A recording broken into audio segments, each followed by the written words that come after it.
My brother told me take the deal. And my brother told me, he told me, oh, you fight his body. Told me, oh, you fight his body, oh, you body, everybody. Nigga, this party, everybody, you love me. Give me 12 pounds. I was so much shit in the streets. Went back to jail, feel like that shit on repeat. I love this shit, got this feeling in me. I'm tired of losing, maybe shit ain't for me. Ain't no feelings in me. My brother told me take the deal. He told me, oh, you fight his bodies. But that's probably how they body everybody. Gave me 12 up in the court, can't leave the lobby. He was cold up in them sports, but they got sloppy. Just the way the life goes. Y'all believe in the streets, seen a lot of grief. A lot of Keith and Kush stuffed in the grabber leaf. Chains, watches, rings, it's nothing to kings. Back and forth to Beijing, fucking with beans. Hopping out of yards since we own it, it's ours. Havana room lounges, smoking cigars. Purchasing properties, opening bars. Took licks in life, put tattoos over the scars. Rosenberg on retainer, explain how I look for real. Kinda bad, Lil homie took the deal. $100 sticks, cognac and Cubans at all costs. Be about your money is the movement. Either in a black box, making a review about an ocean, slow motion, taking in the view. Cop and blow with hoes, we don't wife those. Zeros and commas, that's how so life much goes. shit in the streets. Went back to jail, feel like that shit on repeat. I love this shit, got this feeling in me. I'm tired of losing, maybe shit ain't for me. Ain't no feelings in me. My brother told me take the deal. He told me, oh, you fight his bodies. But that's probably how they body everybody. Gave me 12 up in the court, can't leave the lobby. He was cold up in them sports, but they got sloppy. Told that nigga take the deal. Blue rag tied around the steering wheel, riding around itching for a kill. Boy, this shit real. Lifestyle on repeat, sagging through the swap meet, banging on my enemies. Them niggas know I never speak. M's on the backhand, this shit to the depth. I can have $1 million, still pull up to the set. Facts over feelings when you fucking with blue smirk. It's crazy how your closest homies end up on t-shirts. My niggas tired of taking L's. I know that shit wrong. Got my dead homies looking down on me like a drone. Hopping out of foreign whips, politicking with the Crips, all in traffic with the homies, knocking down a field.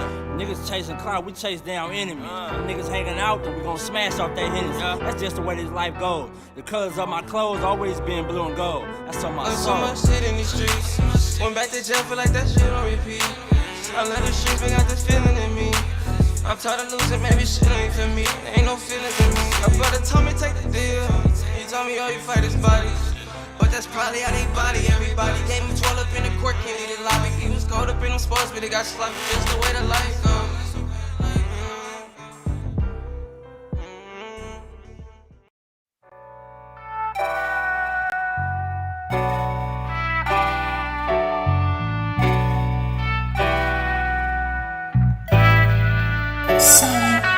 This is my dawn declaration, define expectations, inspired to aspire to higher elevation. Started at Genesis, read the entire revelation, dedication, meditation, and some fire medication. Judge a prophet and a poet, both body reputation, fanatically practice. Perfection requires preparation. I go hard, like this could be the last chance. Romance the spotlight, treat it like the last dance. May I remind, inclined to go overboard over mine. But tonight I'm on this open mic with an open mind. Always try, let it fly, ain't care where it fell. Never say goodbye, but we'll tell her farewell. You ain't heard, I ain't word, I ain't scared. Been through some ups and downs, now I got the last word. Finna clown, now I got the last word. How that sound? Now I got the last word. I ain't word, I ain't scared, you ain't heard. Been through some ups and downs, now I got the last word. Finna clown, now I got the last word. How that sound? Now I got the last word. And just so y'all know for sure that I'm serious, y'all can put this right before the period. She slid the digits, I hit her with a digi-card. She came to visit, hit it hard by the mini bar. I made her roar like the engine in my Hemi car. Way before she came to listen to my seminar. Every time I'm done, she always want more. Keep a contour in her back for the encore. I paint a picture like we was playing Pictionary with perfect diction. I take you through the dictionary, y'all can have an introduction and an intermission. They finna listen for it's finished, just a benediction. You ain't heard, I ain't word, I ain't scared. Been through some ups and downs, now I got the last word. Finna clown, now I got the last word. How that sound? Now I got the last word. I ain't word, I ain't scared, you ain't heard. Been through some ups and downs, now I got the last word. Finna clown, now I got the last word. How that sound? I used to tell my testimony to the whole church. Now I stepped into the cipher once I soul search. Visualize the pain I'm bearing when it's verbalized. No more rehearsal, now you're staring in my herbal eyes. Turned them on, they all turned around, returned to lies. Despise this truth that I eternally internalized. I hate it, laugh now, cry later. Why hate a player when I'm just getting my paper? Your dialogue, that's a lot of lies to digest. Until I die, I guess I'ma have to digress. Chase the pay like she the one that got away. Remy shot a day, that's all I really gotta say. You ain't heard, I ain't word, I ain't scared. Been through some ups and downs, now I got the last word. Finna clown, now I got the last word. How that sound? Now I got the last word. I ain't word, I ain't scared, you ain't heard. Been through some ups and downs, now I got the last word. Finna clown, now I got the last word. How that sound? Now I got the last word.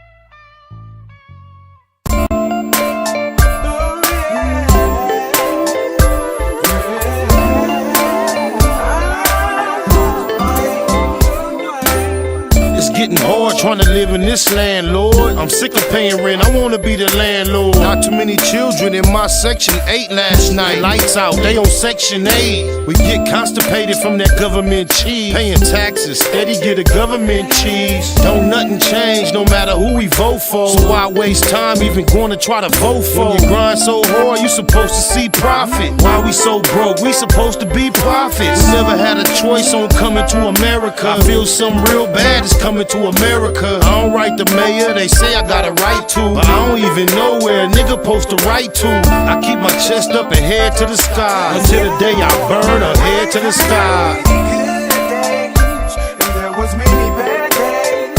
Lord, I've had hills to climb and sleepless nights. But when I look around and see what you've done for me, I say thank you, Lord, and I won't complain. Yeah, no. I'm no devil, I know that I'm God's son, but I still smoke weed with my godson. And even though they say the woman is the backbone, we just wanna see them laying on their backbone. Thumb through the word, but you know what's confusing? Between the experts, it's so much confusion. I want it all, for all that I care about. I want a ball, that's all that I care about. Travel 50 states, broke 48 laws. Ran across a book called 48 Laws. Some say it's bad, some say it's a good book. I say it ain't got nothing on the good book. I ain't tripping on going to the motherland. On the other hand, I like to buy my motherland. What price can we all get peaceful? Stay at war and swear that we peaceful. Many good days and bad days. I've had some hills to climb and Lord, sleepless nights. When I look around and see what you've done for me, I say thank you, Lord. I won't complain. What's wrong? Can't we all get along? Wanna buy a home, but can't get along. I'm trying to stay focused and write the right rhymes, cause these days everybody write rhymes. My uncle went to the rehab, hooked on morphine. It seems he came out even more fiend. Don't wanna see cuz die or blood bleed. We all lose every time black blood bleed. Holla Hail Mary, a light no candle, but I'm still trying to handle what I can do. I go hard for what I need, so it's ample. Watch me, you won't need no example. Crucial situation, my life in a crisis. Need to trade my life in for crisis. Please forgive me for what I did last night. I don't know, this might be my last night.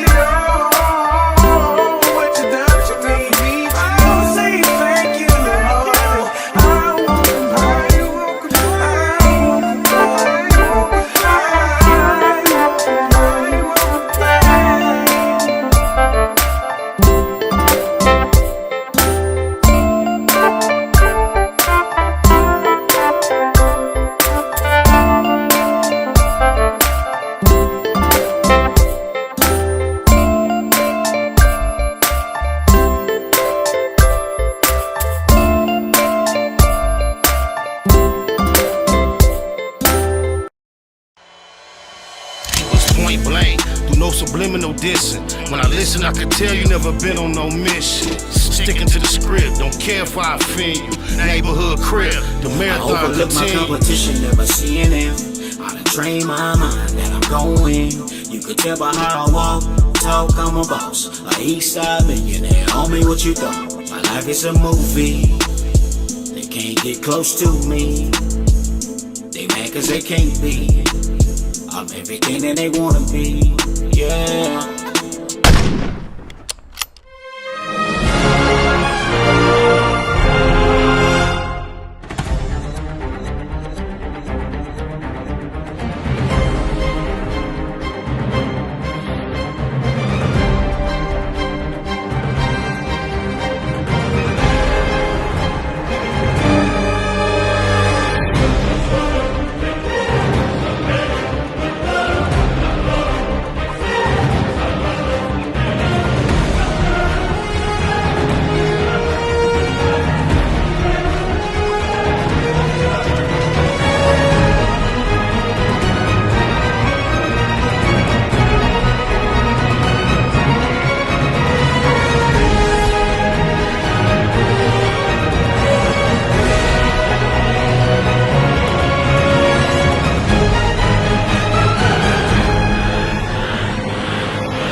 Big shout out to my nigga SPI, Spotter Low. You know I'm in the black box, had to come through, tap in, show love one time. Yeah, y'all make sure y'all subscribe, stay tuned, all that. It's the homie cook-up boss, goddammit, Cub Low. And y'all tuning in to the Wake and Bake Show with goddammit the homeboy Spider Low. Here with SPI, the realest nigga in LA. Spider this bitch. My nigga is Spider Low.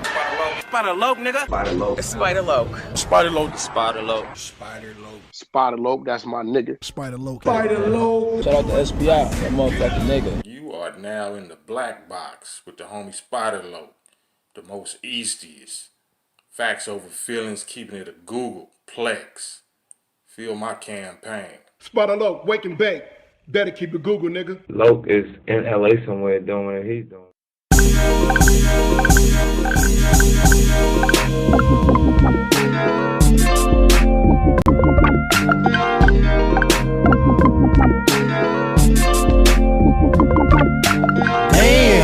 I can't think without a whole zone. It's almost gone, but don't think about the ozone. I ain't ate all day, but I'm so blown. Tell the DJ to throw on a slow song. My life is what the po-po press for. South Central is so stressful. In the city of the bombest herbs. The only way to low know the calmest nerves. Females say I'm a conceited nothing. No good, only call when in need of something. It's a thin line between the love and the lust. Should never have young cuz in the cuffs. Gotta be cool with them first advances. Working in these uncertain circumstances. Fake ballin' had you broke with a buzz. Pump your brakes, come smoke one with us. And we can get high, y'all. Never know when we gon' die, y'all. Come smoke one with us. Come on. Come smoke one with us. Come on. And we can get high, y'all. Never know when we gon' die, y'all. Come smoke one with us. Come smoke one with us. I get high as the heights that I'm reaching to. Put a few in the air for Big Meech and Blue. Grind hard through the middle of the night. Shit, I might see a little of the light. I never sleep, barely get some rest. I swallow my blood before I hit some stress. Roscoe's on the east, a hit to west for jacks. Pockets fat, I just hit for racks. Yeah, that's where I can get some clothes at too.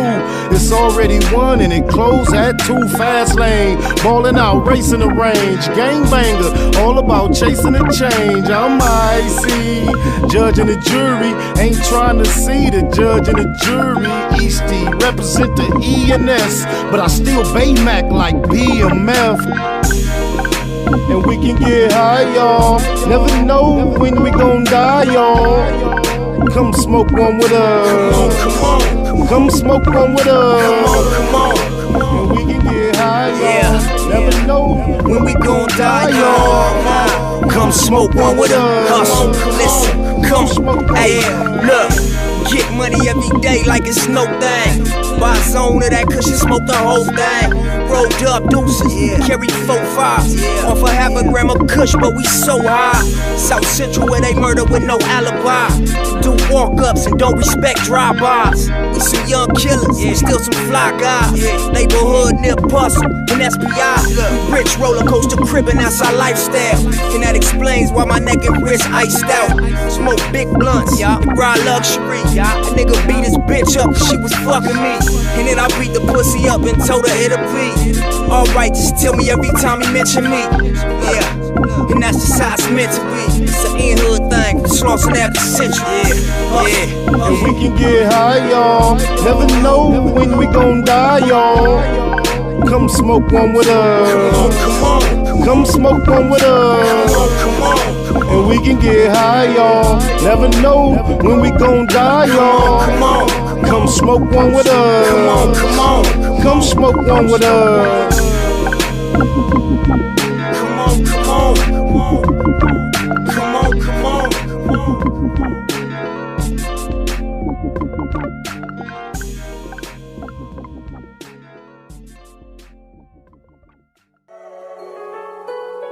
Google gang, straight legend. Google gang, SBI. Google gang, Google gang in here. You better keep that shit a Google when you mention me. First sign of disrespect, I'm turning Hercules. It's gonna be a lot of shirts pressed, rest in peace. Keep it a Google, better keep it a Google. Keep that shit Google when you mention me. First sign of disrespect, I'm turning Hercules. It's gonna be a lot of shirts pressed, rest in peace. Keep it a Google, you better keep it a Google. Keep it a Google. You better keep it a Google. Better keep it a Google. Keep it a Google. Google, gang. Bottom line, love life, show us a blessing. Pull up politic and blow us a session. Spot a local most easty. No mistaking the station. They making them statements. We waking and baking. Word of the day, EC on replay. The marijuana-thon with VJ Keyway, BS and BS. Killing on the track in the black box. We never put feelings over facts. Bay Machiavelli, run me the bread. I don't get mad, I get money instead. I be high, you can tell by a nigga eyes. But wise enough to enterprise, you dig a lies. Contemplating with the Google gang, conversating. Counting coins while these cowards in the comments hating. Only thing count, I count getting another comma. I'm a magnet to the money on my mother mama. Better keep that shit a Google when you mention me. First sign of disrespect, I'm turning Hercules. It's gonna be a lot of shirts pressed, rest in peace. Keep it a Google, better keep it a Google. Keep that shit Google when you mention me. First sign of disrespect, I'm turning Hercules. It's gonna be a lot of shirts pressed, rest in peace. Keep it a Google, you better keep it a Google. Keep it a Google. You better keep it a Google. Better keep it a Google. Keep it a Google. Google gang. If you can't keep it a Google, then don't mention me. Run a check through the set, I bet them niggas mention me. Red Bull and Hennessy, I keep the same energy. No matter on a solo or a couple homies with me. Tell them come get me if they want confrontation. I keep a couple shooters with me. And we right here waiting on shit to pop off. Take a nigga top off, you tempt me. All that BS, you can miss me. Slide down Century, doing about 60 in the gutter lane. Faded off yak and drop the pistol, hopping out the rain.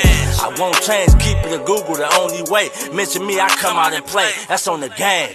We're not the same. I ain't nothing like these rap niggas. Hanging with bangers, no bodyguards, we all strapped, nigga. All truth, no lies, facts over feelings. We ain't gonna start something we can't finish. Google gang. Better keep that shit a Google when you mention me. First sign of disrespect, I'm turning Hercules. It's gonna be a lot of shirts pressed, rest in peace. Keep it a Google, better keep it a Google. Keep that shit Google when you mention me. First sign of disrespect, I'm turning Hercules. It's gonna be a lot of shirts pressed, rest in peace. Keep it a Google, you better keep it a Google. Keep it a Google. You better keep it a Google. Better keep it a Google.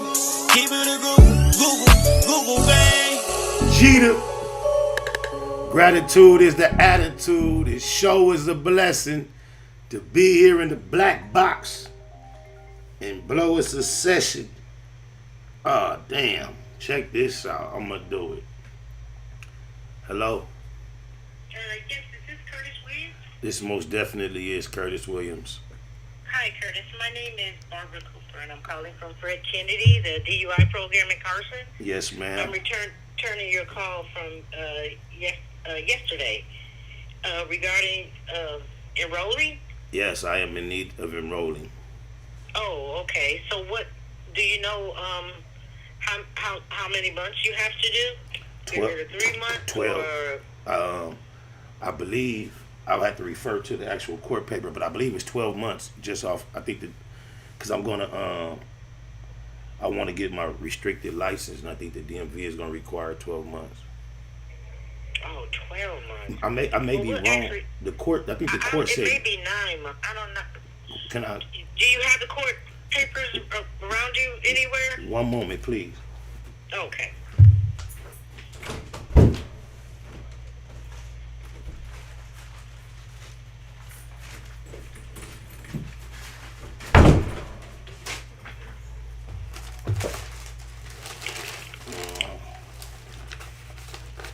All right, so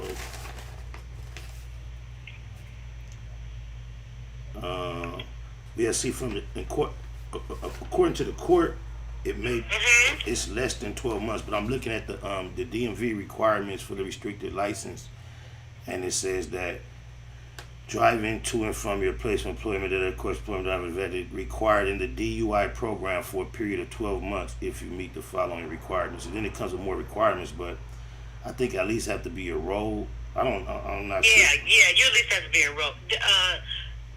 What does the court document say? What? And then I can know All what. right. Well, if it's I don't know if you're in a 3 month. Do you see it on anywhere where it says AB like 541 Oh, okay, or yeah. 7? AB 541, 3 months.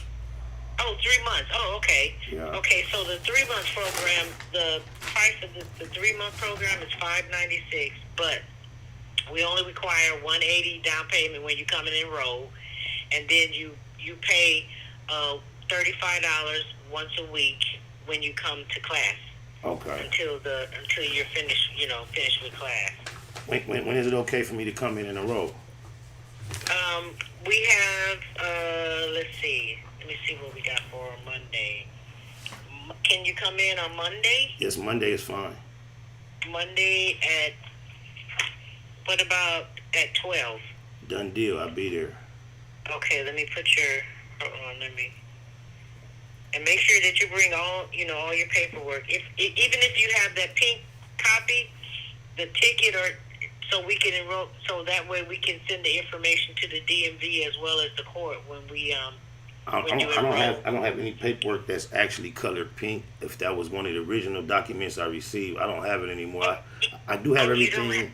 You don't? I got everything I got from court the day of sentencing, though. Oh, okay. Well, that's okay. We can use the court documents. You would just have to go to one of the DMV kiosks and get a printout, and then so that way that we can, when we have that printout with your DMV information on it, we can report it to the DMV also, to let them know that you were enrolled. I need that prior to coming in to enroll. No. Oh, okay. No, you can get that anytime. Okay, thank you. Okay, so it's a 180 when you come in. Okay. And your phone number is 310, right? 310.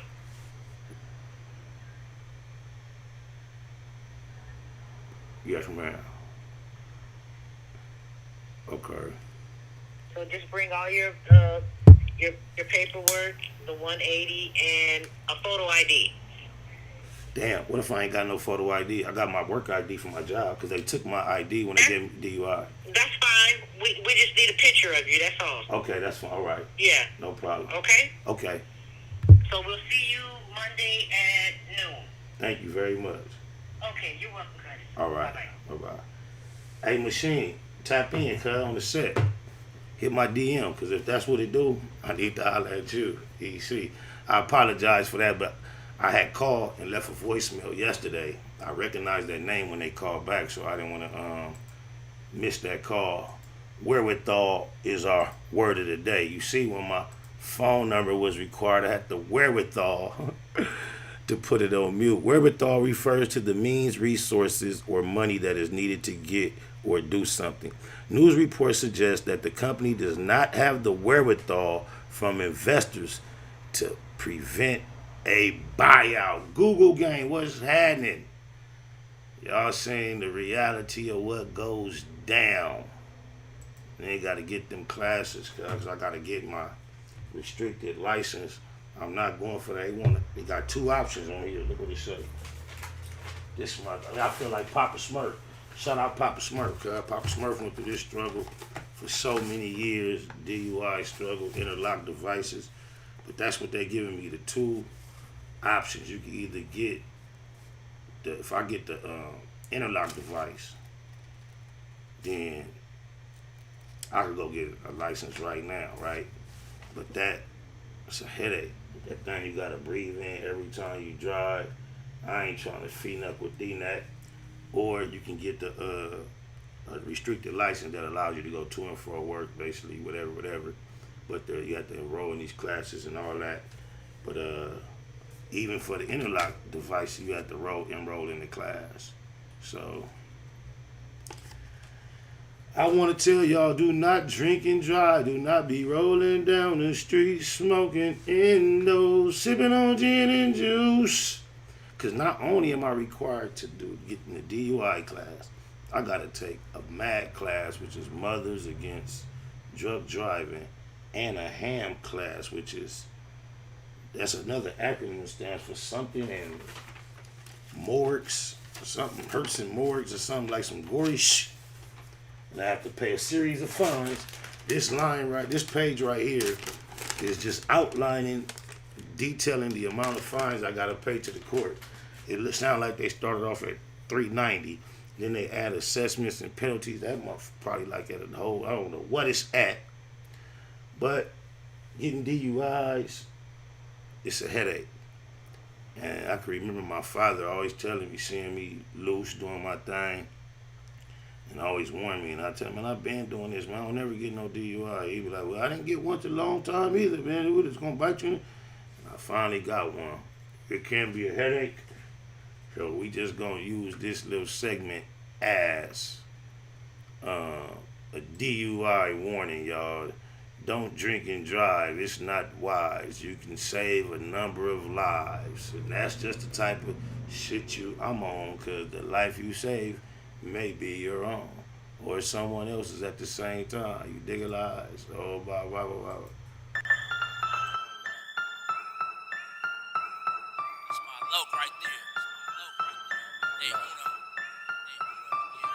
That's my day uno. Only me and him in his two-door Benz. That's my bro. We don't call each other friends, day uno. Even ride with me to the end. Even let me have the last shot at him.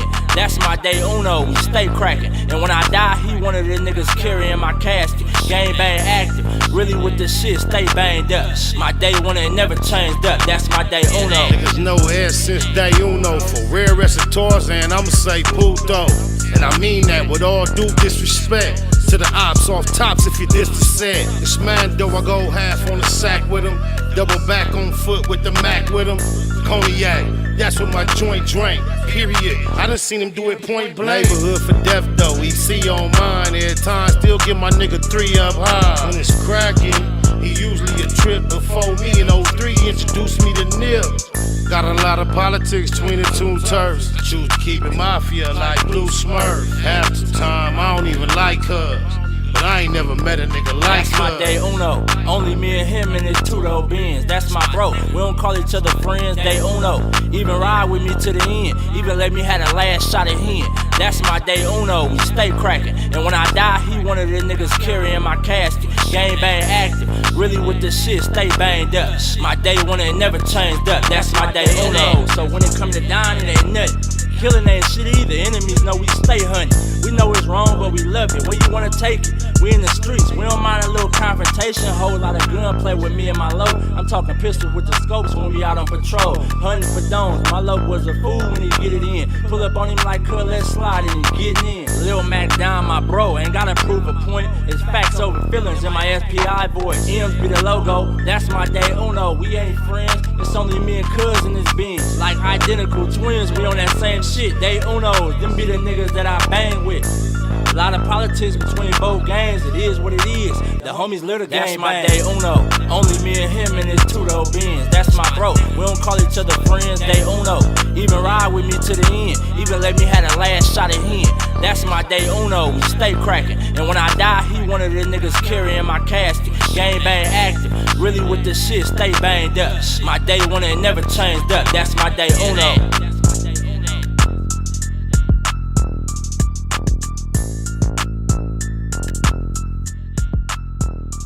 That's my day uno. On my mama, BS and BS, that's Baby Spider Blue Smurf. Available on all digital platforms. Puto on the beat. Hey, yeah, that DUI is crazy because I've been low-key somewhat procrastinating on doing the enrollment, right? But I'm going to let y'all know what sparked me on doing the enrollment. My son go to school, junior high in Torrance. Well, borderline Carson and Torrance, right? So, taking him to school in the morning, it be like the school police dude, this black nigga in this, he be like patrolling the traffic and the interaction of the kids getting out the car, the parents and all that. See him all the time, right? So, the other day, I'm taking my son to school. I think it was Thursday, right? So I like pull up, go to let him out. Where he go walk, get in the gate, cuz 14. So as I was like finna pull off, I seen that black fool. I seen his car parked, but he was out on foot, like standing in the street, like to the point where I raised my head, and I told y'all how I be when I encounter blacks. I like nodded my head like, whoa, and he didn't respond. Like I felt kind of moody. You know how you wave at somebody they don't see you. I'm like, I wish I didn't even do that. But I went on and banked. I banked this way, whoop, banked a whole nother street, whoop. Then there was this female pulling up on the side of me. A black female. She like, roll down your window, roll down your window. I roll down my window. I'm like, what's up? She like, I just want to let you know when you pulled off, that police got behind you and wrote down your license plate. I'm like, yeah. I'm just dropping my son off at school. I'm wondering like, damn, what? But now that I know, cuz on my plate, I know my L suspended due to that. And the only reason I can get my L's reinstated is by going through the process of enrolling. So I got right on it. So that's how we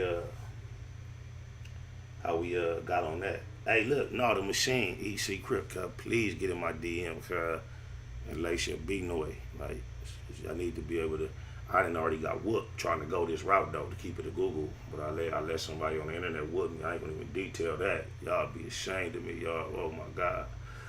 But on to other subjects. Y'all see the title, The Ukraine is Off the Chain.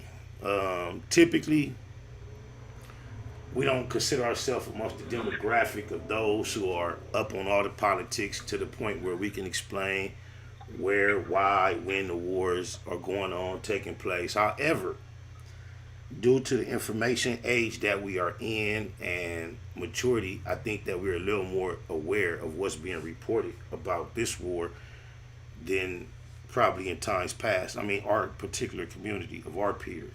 So, typically if I bump into my homies and we chit-chatting, shooting the shit, if there's war in the air, there'll be a limited amount of conversation that we're able to have on it because we're just not really tapped in on it.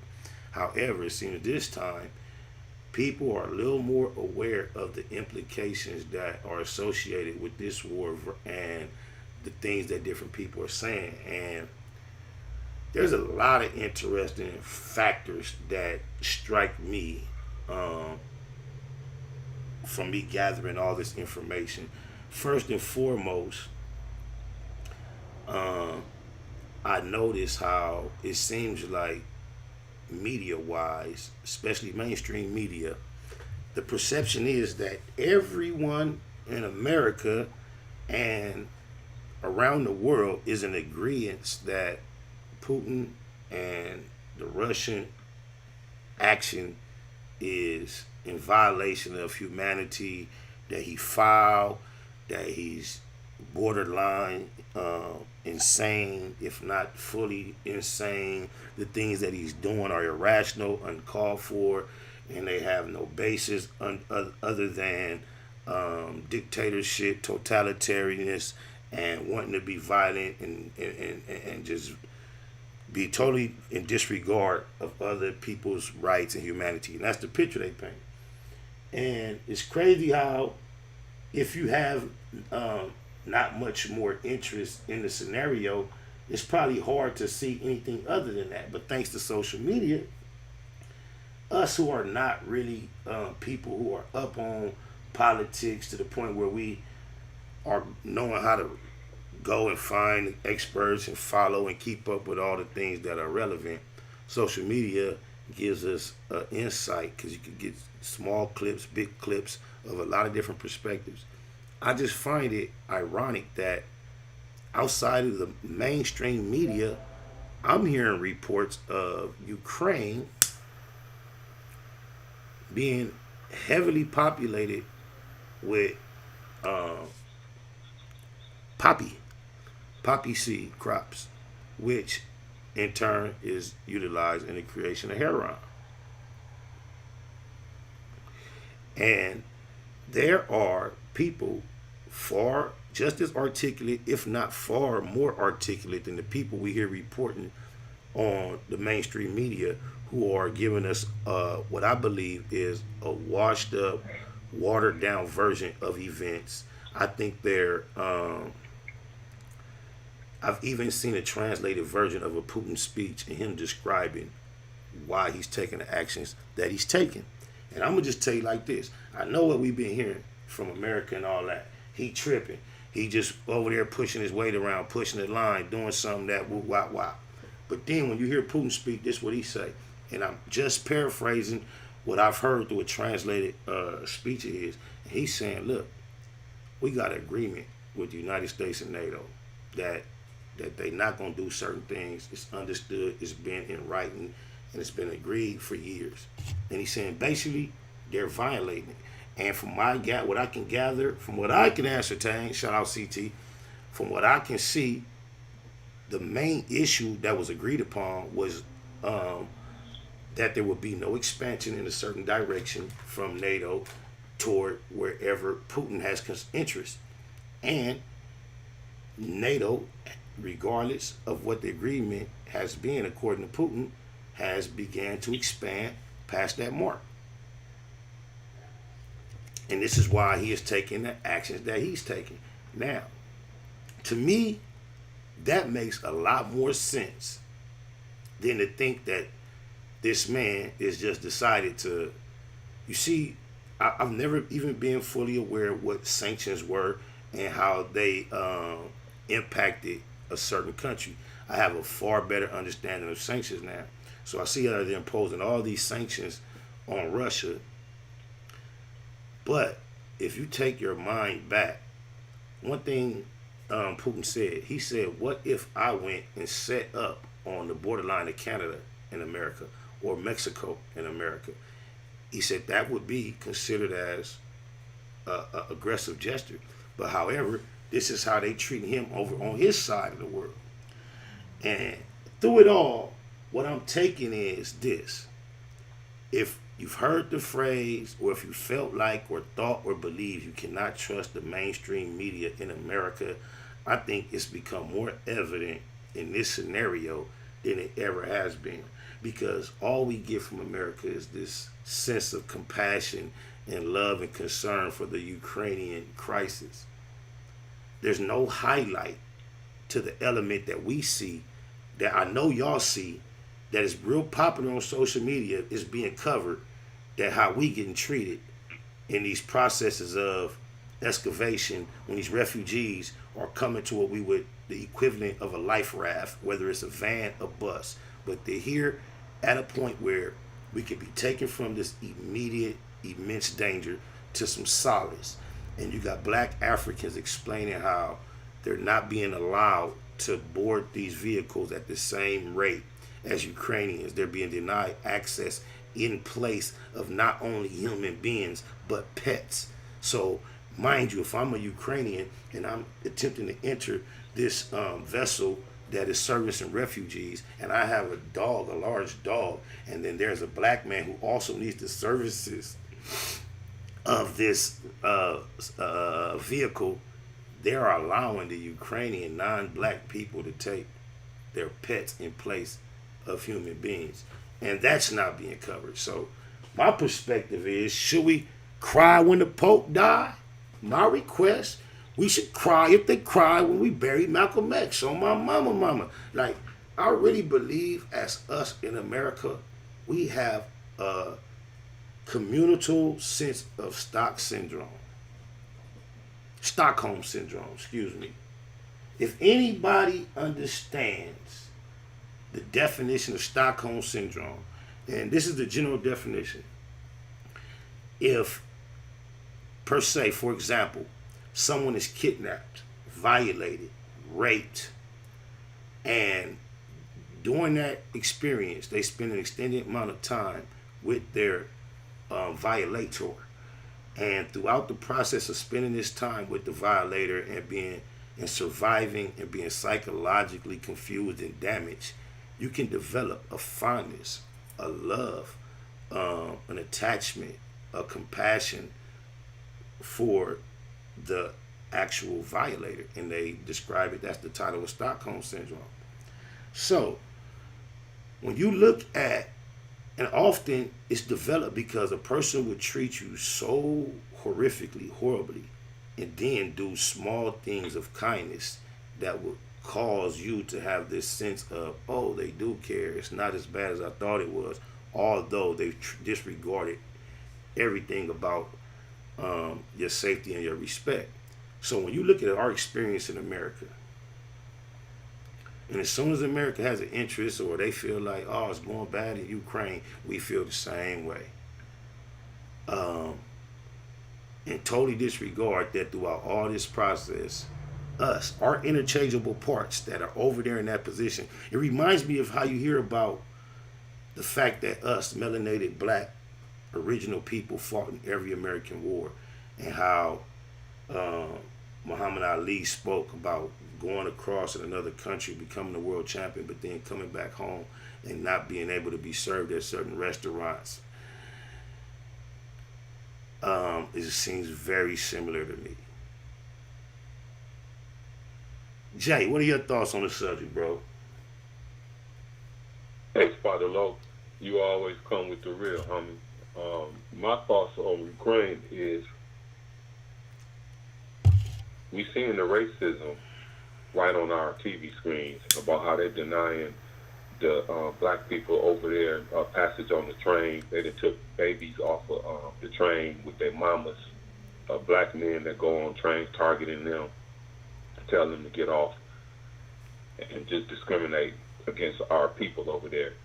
Now with Russia, if you do your little your history, Russia has never enslaved black people. They have never had any issues with black folks. And as a matter of fact, they were one of the only countries to stand against apartheid with South Africa. I'm on my live, so, baby. So the mainstream media wants you to believe that the Russians are these evil people, and you know that Putin is trying to rule the world.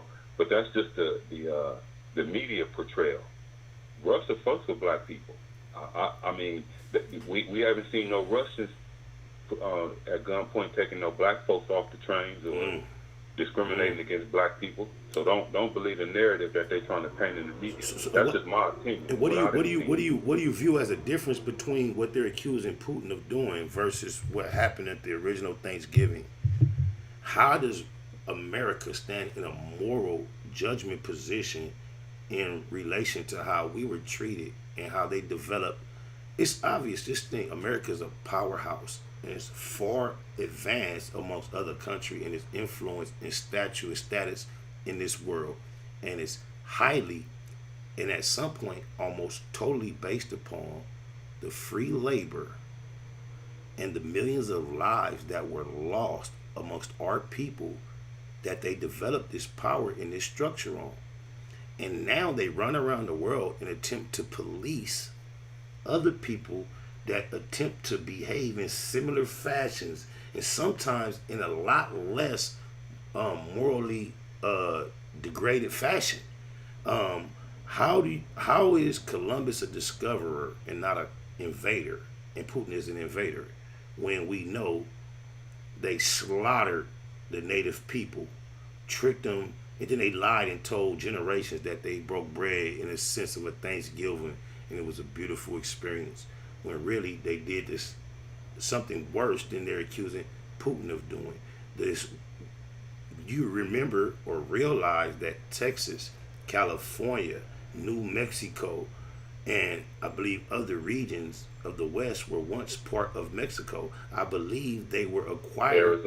Arizona. They were acquired in a quite similar fashion, if not Colorado as well. If you don't realize, Los Angeles, Arizona, San Pedro, all those are Spanish words. El Segundo.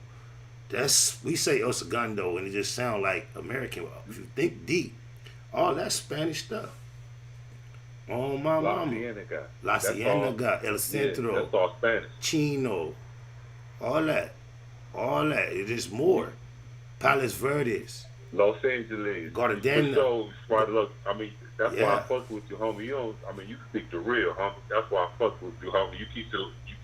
I mean, you tell me what it is. It is what it is, and it's hard for me to pick up the sentiment of what America is generally expressing, and want us to feel all concerned about. You know, right now, they are setting up a fund in America for Ukrainians that live here because they're concerned about family members and things of that nature. And we already know the Asian hate violence bill was passed on their behalf. Yet, when the word reparations comes up, and in reflection of the immense atrocities that were inflicted upon our ancestors, and looking at the state and the condition of our people at a certain time like this, we are met with total lack of reception when we bring up reparations. And I see that around this world, constantly with our politicians in particular, when they want to repair a wrong, they monetize. That's how they quantify their actual admission of being wrong. They quantify it by monetizing some type of effort to make an appeasement. And if we never got the 40 acres and a mule, how is it not obvious when you guys are placing money around everywhere else to try to mend relations and situations? Why is it not obviously apparent that us and ours are deserving of some of this issue? What are your thoughts on that? And I'm glad you brought that up. As far as them setting up this fund for these, the Ukrainians, because they worried about them, but yet we see when the Haitians are in a similar situation, if not more dire, with earthquakes destroying damn near the whole country, presidents being assassinated, just everything that's going on with Haiti. But we see when they try to come over to the United States, they're immediately deported and returned. They're immediately held in these camps where they can't even get into the country without being processed by, the immigration, and then they immediately return back to Haiti, no matter what they're going. But the Ukrainians, on the other hand, we worried about y'all. We ready to say, why is it so different when it's people of color coming into the United States as opposed to all these other people from all around the world, and we welcome them in with open arms? The dominant genetic aspect that is contained amongst us, I believe, is the primary reason. At any given time, any cluster of our people, just think Haitians versus American blacks and the unity that they may possess. So you think about other cultures that come here as far as immigrants, Asians, Italians, Jewish, other people. Look how they're able to establish communities and keep a strong financial base amongst themselves. Perhaps the fear is without the indoctrination that's already been so detrimental to our people in America, the power of unity amongst our people anywhere and focused on advancement and being equally as relevant as every other group. I think when that nucleus is created, all amongst the earth are aware of the dominance that we shall possess. I think that's how we found ourselves in such a degraded position, because it was not done. It was done intentionally toward us. And okay, we can let them come over, create strongholds, and develop. We have no problem with that, with this group, that group, or the other group. However, for some reason, when it's us seeking an opportunity to come together and have our own, it's met with all type of resistance, other than a scenario similar to what you see in Atlanta. However, it's still that's subordinate to the Euro power system, no matter how black and fluent it appears. I'm not sure exactly if that's the entirety of their issue, but I am suspicious that it has a lot to do with it. The fear that us in a united front with the opportunities that others have, they're not seeking to see that success. If you realize democracy and the style of government that is most popular and is attempted to be mimicked across the world was found first in our ancient environments, bro. You realize that? We're dealing with a people that came from out of the caves with no civilization, studied the civilizations that our ancestors had established, and then for somehow it has become established as things that they've introduced to the world. But we are living in a version of a democracy that our people design and develop. You realize that? Most definitely. And one more thing, Spotted Low, while we're speaking on it, in terms of what the United States is doing in Ukraine as far as supplying them with ammunition and weapons, when the Cuban Missile Crisis was going on, the United States, it's the same thing in reverse. We almost went to war because we had imposed so many embargoes on Fidel Castro and Cuba that he was choking the life out of them, the United States. And then when Russia wanted to break the embargo and give them supplies, the United States was like, hell no. If we're doing the same thing, flash forward to the times we're in now, we're over there in that country meddling in their business. And we'd be damned if we have Russia meddling in our business to where we were threatening to go to war with Russia. So I just think that the United States has its hands way too far in too many other countries' business. And once they're done with you, they'll spit you out. Look at Noriega. Look at what happened with Saddam Hussein. They were homeboys that first. They were kicking. They were cool. As long as Noriega was letting shit flow through, and the shit was able to flow through in the hood. When crack first came and Maxine Waters exposed all that, just the direct pipeline of what was going on down in Central America with the Sandinistas and how the Bushes and Reagan. I mean, it's just too much going on with the states to get to try to take the high road in anything, and to make like Putin and Russia is the evil end when they done way more shit than Russia done done. I totally. That's just pretty much my thoughts on that part of it. Hey, I totally agree with you, Jay. We got a caller from the 661 area code. Who is that on the line, man? We interested in your thoughts as well. Hey, what's going on? This is Rich. What's up, Rich? Much love. Ain't nothing to it, big bro. Check this out. We got to determine. I got a couple of points I want to hit on. I know you're very aware of it. So let's get our first eye open. When a person of African descent, you could meet anyone from Africa all around the world, they always are nationalists. That means they'll say they're Ethiopian, Nigerian, Ghanaian, South African, or they'll claim some kind of nationalism. So you got to look at who's putting this propaganda out, saying, "Oh, the blacks are being left back." The Africans, they said, are being left back in Ukraine. Exactly the wrong answer. Because if I was a person over there, as a male from 18 to 60 years old, you're supposed to be back fighting. The people of that country will look at you better if you go out there and put in a battle for them. But if you sit up there trying to escape with the women and children, heck yeah, you should be kicked off. There was only one woman in that one group that they keep showing the same picture of.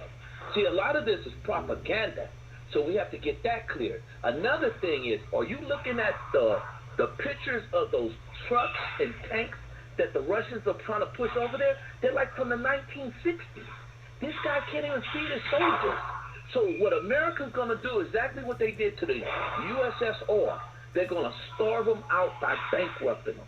It's a real easy play. If America was smart, they would just lower the price of gas down to $2 in California and 99 cents the rest of the country, and they would put him out of business because it's loaded with oil in Ukraine. They're fighting over oil, and like you said, the poppy over there, but it's mainly over that oil and those ports.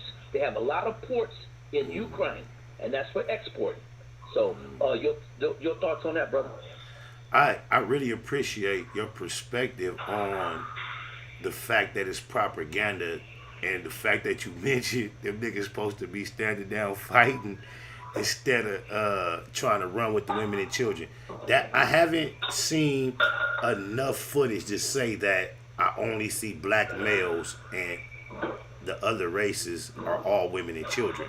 However, that is a perspective that I haven't approached it from, because I have noticed how the reports are saying this is a war of civilians, that the resistance is really being met by civilians versus military resistance. I even saw a video clip, like you mentioned, that the old equipment that they're utilizing and the fact that they can't quite fund the mission, there appears to be a convoy of soldiers in Ukraine from Russia who have ran out of gas in their tank. And there's a Ukrainian asking them, would you like me to help you? He's being sarcastic and asking him what he's doing here. He was like, well, we come here to liberate the people, but we were lied to. But they sitting there on the road in a tank out of gas. And the Ukrainian people basically have an advantage over them. And it gives you a concept of how civil war can actually be, even though it's so violent. Because just imagine you got somebody with a gun that came to do damage to your environment and they fell ill and couldn't operate. You know what we would do. We would seek and destroy. But there is a concept of prisoner of war. So you trigger a lot of thoughts with what you say with the propaganda. I still do not trust the fact. I know that America has the stronger influence and can impact Russia in a way that is detrimental. I still don't think that I'm convinced that morally that the issues are being presented correctly, and I don't think that Putin is actually, I think he's being more demonized than he deserves. I think the way of the world and the agreements that he has had in place in the past and the decisions that he's making to show a movement of strength is not far-fetched from the way other power structures move in the world when agreements are not honored. I think that the American system was built on take something, and I think now they try to push a line to where that is totally against the rules, and it's only to keep their advantage. Because if they allow others to operate in a fashion that they operate to establish themselves, it would be far harder for them to maintain their superiority. So now everything has to be so diplomatic, even though this America was built off of rape, robbery, murder, beating of a particular group of people. We are classified in this same Constitution that they revere. They have reverence toward this Constitution.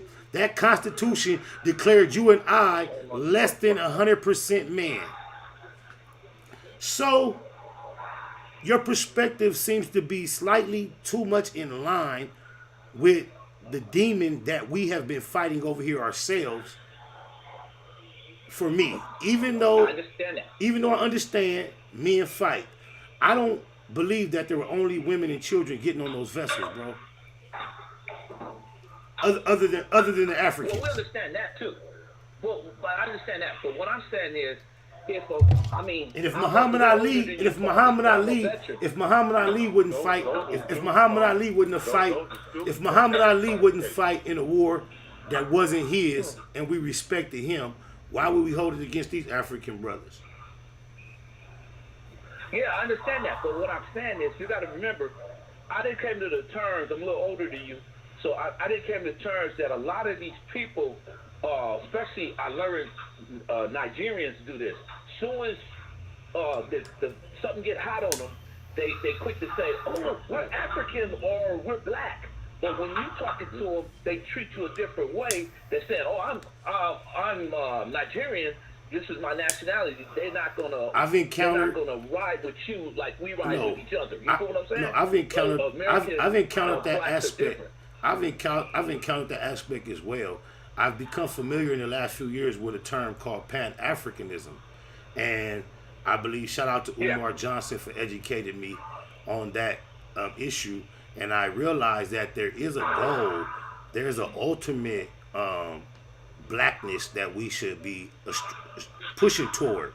And that's to eliminate all those lines. And I'm not sure that the Nigerian himself is responsible for that disconnect between him and us. But I have experienced that. I'm fully aware that that exists amongst our communities. However, I think that's another detriment to us as a people as to why we are in the condition that we suffer. Imagine a reality when there was where we did not allow the Nigerian to separate us from the melanated mass, bro. Imagine us all viewing one another the way the white man established. You know, there's no such thing as a white man. But in order to defeat us, the European, the Australian, the Italian, all the people that weren't black, they classified them as white in order to have a group large enough to oppose us, the black man. And yet and still, even down to the simple ignorant element of gangs, we have been divided. We see ourselves in all these separate divisions instead of the one people who will populate the whole earth. You can find pockets of us amongst the whole earth, and if we somehow were awakened to the continuity and the connection that establishes versus the differences that you and I have experienced, I think right therein we will find our power. I believe with a fervent belief, whether it's in your time or my time or not, that time shall come. I think it is inevitable. That, you know what I also feel?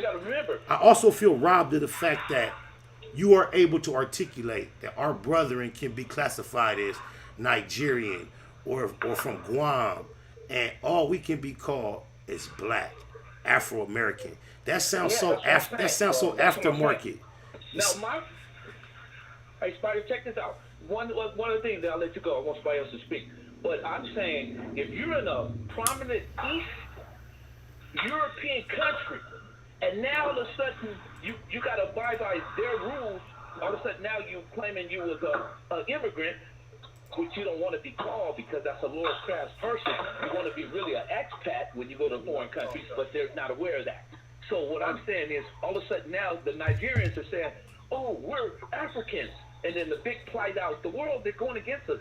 That's not true, because if they were smart, they would have came to America and they would have had a better shot. But no, they want to go over there to East Europe and speak that people's language, learn their culture, adapt to their social awareness. And now when it comes down to fight, they're running. So, that's all I'm saying, brother. We've been in every war that America, like you said, had. True. Every war, and we never run. So When it's time to get them up with the Russians, get it over with. Oh, so basically, those particular people in question, you're expressing that before this crisis, they were expressing themselves as Ukrainian citizens. Yes. Oh, yes, and now they're dying. They call themselves students. Not exchange students. No, not exchange students. They're called when they go to. So just the same way you and I are American, they're calling themselves Ukrainians, even though we're not white American. No, we're Americans. No, brother. We are Americans because we're born here. We are Americans. We got our rights too. We can't let these post 1980 immigrants in America that's now the Trumpers are trying to push this agenda that all of a sudden being a communist is cool. Our grandfathers fought World War II. We hate communists. We call them pinkos in the 60s. So we got to turn to the sense, who is a better? I'm a capitalist. I know you are too, brother. We after this money. So we don't care about all this stuff talking about which one's right, which one's wrong. It's all about that oil that's over there. And if we don't get on the right side of the pick of the team, which we always are on the right side, we're going to end up picking cotton again in a cold area. You got what I'm saying? I believe that's a real potential possibility, and for us to digress and fall backwards versus us progressing and assuming some type of authority in the future, I think that would be terrible. I'm hoping that we do the opposite. But I do see the risk of that actually happening. 323 area code. You the newest caller. What's happening, loved one? Yeah. I can't hear you. 323. Hello? Yeah, what's happening, loved one? Tap in. Talk your shit. What up, homie? I can't call it SA. Talk to me, please. Tell me what's FEMA. What's FEMA over there, homeboy? You talking to me? Yeah, my nigga. What's happening, loved one? Hey, dog, it's Doc Holidays. Usually we be tapping in once in a while. I was just trying to talk about this whole Ukraine shit, bro. Please do. Because I originally came from Soviet Union, you know what I mean? Oh, wow. And how old are you? How old are you? Huh? How old are you? I'm 40, yeah. I'm 40 this March. How much time did you spend in the Soviet Union, and how long ago has it been? I came here when I was 6, homie, but all my family is still back there. Okay. All my family is still back there. Okay, so talk to us. Talk to us. So please do me one favor. Yeah, homie. If there's anything you can do to talk more into the phone or talk a little louder, other than that, I'm interested to hear what your perspective. Yeah, the thing is, Putin repeatedly told Ukraine what was going to happen if they try to join the EU, the NATO, and everything. And back in 2017, remember all them battles? EU didn't help for nothing. Now they're trying to do it again. EU is still not helping. The European Union is still not helping the Ukraine. And now they want America to join the fight and help. Why is it that you feel the EU is not helping? Because they did it. They didn't help them in 2017. They're not helping them. No. What do you feel the reason for that is? They don't want to go against Putin, homie. And for why? I mean, is it a fear? Is it a fear of his power, or is it an agreement with his mission and movement and his issues? Are they in agreement with him, or are they just in fear of having a conflict with him? Well, homie, I don't know how they feel. I mean, I'm sure they have some fear of Putin because that was a leader of the KGB back in the Cold War days. He ain't nothing to mess around with. Are you familiar with the game? Are you familiar with the game of chess? Yeah. What do you think about do you think about the Ukrainian president being out on the front line with the pawns? homie, the Ukrainian president used to be a comedian, homie. So that he was a comedian. He was an actor. That fool's a clown, bro. If you that's how I background. But so this is why I don't trust the American media, because that is obvious to anybody with any intelligence. But yet they're applauding him for acting like he's out there amongst the soldiers, like that's the appropriate position for the most important piece on the chessboard. And that just appears goofy to me off top. But he's going for this. Exactly. He's going for a whole nother appeal. So I'm glad for somebody such as yourself, without me giving my perspective, felt the same way. I just asked you what you thought. And that's what I thought. I'm like, damn, he tripping. What are you trying to prove? You're really proving at this point your board ain't set up correct. You ready for a cold checkmate, bro. You need to get your ass somewhere. Yeah, bro. Yeah, go ahead. Break bread. Yeah, I mean, it's like this. Imagine if you weren't like, or I don't want to put the example on you, or somebody warns his neighbor, look, if you take this property from me, if you try to take this property from me, we're gonna get into it, right? Right. And the fool goes into the property, thinking that the next door neighbor is gonna help because he's putting batteries in his back. But then when he tries to do the move, whoever put the battery in the back is not helping. Bro, you know what I mean? I've been there. Look, so that's, used to think I was hanging with a decent group till they left the low hanging when I beefed with Snoop. I know just what you mean, bro. Oh my mama. Oh God, that's a good way to put it. Yeah, homie.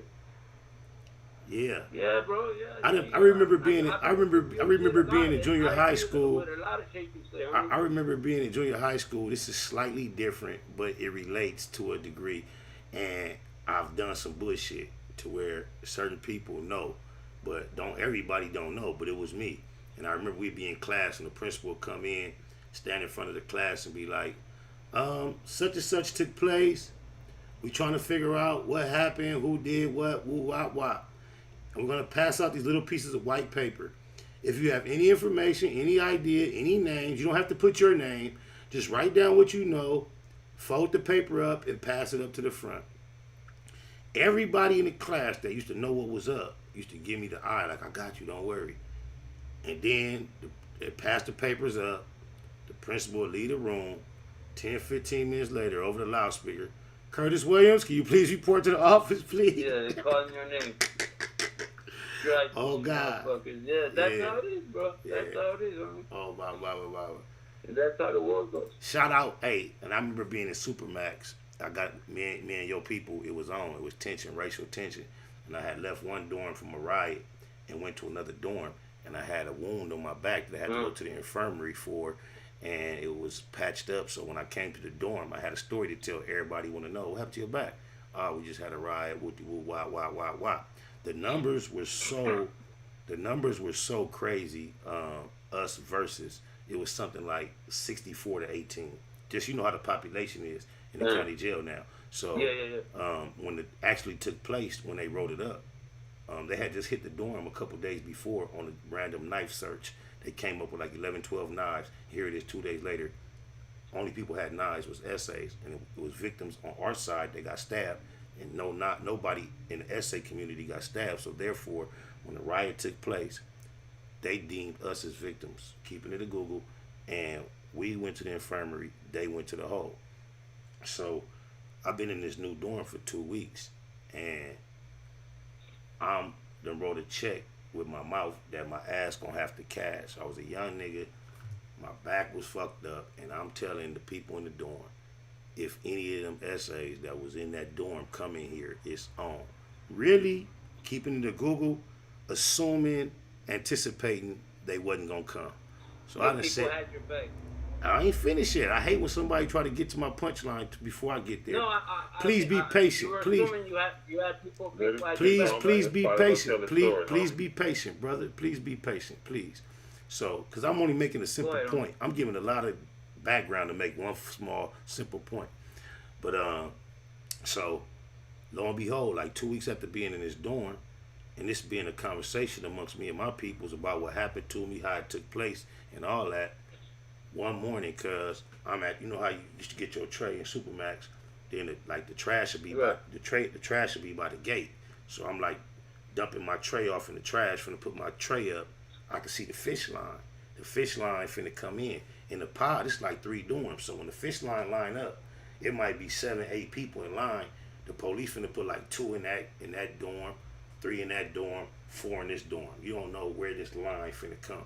But while I'm at the gate, I see the main motherfucker that the whole ride was over in line with all this shit. It's been like 2 weeks. These motherfuckers been in the hole. Right. They happy, fresh out the hole. You know how you be talking. I'm out the hole, dog. Just got out, Holmes. Yeah. We had a ride and we'll do. They talking to people through the bars. So now, to keep it a Google, I done told everybody in this dorm, cuz if any of them essays come in here, I'm stabbed in my back, cuz you know it's on. Really, like, I'm trying to program, not looking for it. And it's been 2 weeks, so you ain't really as turned up on the issue as you used to be. So now, when I'm seeing them in the fish line, I see, oh boy, out of the option of the 3 dorms that he could possibly go into, I'm really deep down hoping he don't come into mine. Lo and behold, that he came right in my dorm. He don't have no idea. He don't have no idea that I was in that riot with him. You feel me? So he come in here, he going right to his peoples. You know how everybody receive their peoples when they first get to the unit. He telling his story. Yeah. He telling his story how he just got out the hole, what happened. So now, guess what I gotta do? I gotta go to all the blacks that I've been talking to and tell them, like, guess what, y'all? That's one of them, and this is finna go down. So, to my surprise, it's finna demonstrate. It's time to get cracking. All my peoples, though, the non-affiliates, surprisingly, the old niggas and all that was like, we with you, youngster, whatever. Why? But I say all this to say this, y'all. How the essay homie right here talked about how you can get pumped up by somebody, and then when it's time to crack, they don't follow through. All I remember is it was this red rag nigga from Pueblos. He was a Damu. And we've been politicking for about 2 weeks. We didn't know each other well, but we knew each other kind of well. And I remember at that time, he waited a while, then he got at me like, let me holler at you. And he showed me like the get down on where the knives was at and how niggas was taking turns every night sleeping with him. So wop. And he put me in that circle. Like, you don't get at everybody like that. So we had just got that kind of eye to eye cool. But I still don't really know cuz, but it's like whatever. But once I told everybody, like, look, old boy is one of them, and it's finna go down, he was like upstairs, and he was making his bed. Like right when you get to the stairs, he was on the top bunk. You didn't have to go left or nothing. His bed was right there with his back turned to the stairs. So I'm telling the blacks, everybody putting their shoes on, I'm like, I'm finna go do my stuff. And I don't even remember the homie name from Pueblos. I don't know who he is. If he alive, I love you, nigga. Because that nigga said, hey, you want me to go with you? We already in this dorm, like, it's probably like 40 essays, probably like 19 blacks. So you know how the number, it's already the numbers. So right. So when I'm finna go up there by myself, because I done did all this talking, it was one nigga like, suicide mission. Cuz like, you want me to go with you? Cuz that felt so good. I'm like, yeah. So as I'm going up the stairs, mind y'all, the motherfucker who the shit started over is making his bed. His back is to, like, you get to the top stair, his back right there, that's his bunk. So I say all this to say, I know we all off the subject of Ukraine, and I'm gonna go just to give you the punchline to what I did. I walked up behind cuz, he never seen it coming, and gave him that sleeper surprise right here. Bam. You know, he melt. But you know how you know what happened after that. And we was up there on that top tier, the essays took the bump, blocked off the stairs, and it was cracking till the police came and pepper sprayed that motherfucker, and we all got the gagging. But yeah, I got way off subject just because you talked about how a motherfucker will pump you up and then leave. But you really did, bro, because it coincides on me, because these CEOs, bro, they really, I know you know this, they really instigate a lot of this shit between the races. But you know it's deep, you know that's even realer because of the fact that your people is populating both sides. And nigga, I know way before it started coming out saying that it was gangs amongst the sheriffs in LA and Compton. Every time so many times I used to get pulled over by the sheriffs and felt like I was being dealt with by Serenos. Just the way they wear their uniform, baggy, You was you could just tell the spirit. The attitude is just like an essay. So So now, look, you hear what I said? Look. They had just did a random sweep for knives, nigga. They came in, tossed everything up, got all knives out of there, and then we get into a riot the next day, and we getting stabbed in the essay, and we ain't got no knives. So that's the thing. When the numbers just switch, the actual power of who got the mojo. Y'all got the juice. There's no denying it when it comes to those type of scenarios. And numbers dictate that. It's not mano y mano that a man has to bow down to another man. But based on numbers, when it comes to groups clashing and colliding, y'all have been having the advantage for the last 20 years damn near, bro. Well, the thing is, we should see that they're making this go to war against each other. Because the system, because people, once people get a part of the system, a lot of the times they surrender their heritage. Shout out to my nigga CJ too for Spooktown, because I'm smoking on some cake right now, and it happened to be provided by him, and he always, that's a good strand. And he just texted me, and I just wanted to say that. Moon Rock. Okay, Moon Rock. Shout out to Corrupt and the Rocks on my mama. I love to see that we a household name provided by hip hop in such a saturated industry such as the marijuana industry. It was cool to see Corrupt to be able to help market a product. The first Moon Rocks that we became familiar with were the ones that he branded. And shout out to my homie Hump too, who I know is part of that whole deal, Neighborhood 60s. Baby Hump, on God. So I like to see that people amongst our culture, my peers, were able to be a part of establishing a brand that became a household name. There's so many people not from our generation who they like Moon Rocks and have no idea Corrupt is affiliated or who he is. And I think that's powerful in a branding sense. Yeah, that's powerful. He started that. Indeed. Yeah. Indeed. Let's get to another caller. We got a few more callers on here. We got quite a few. I'm gonna let Blue Jay know. Hey, Blue Jay.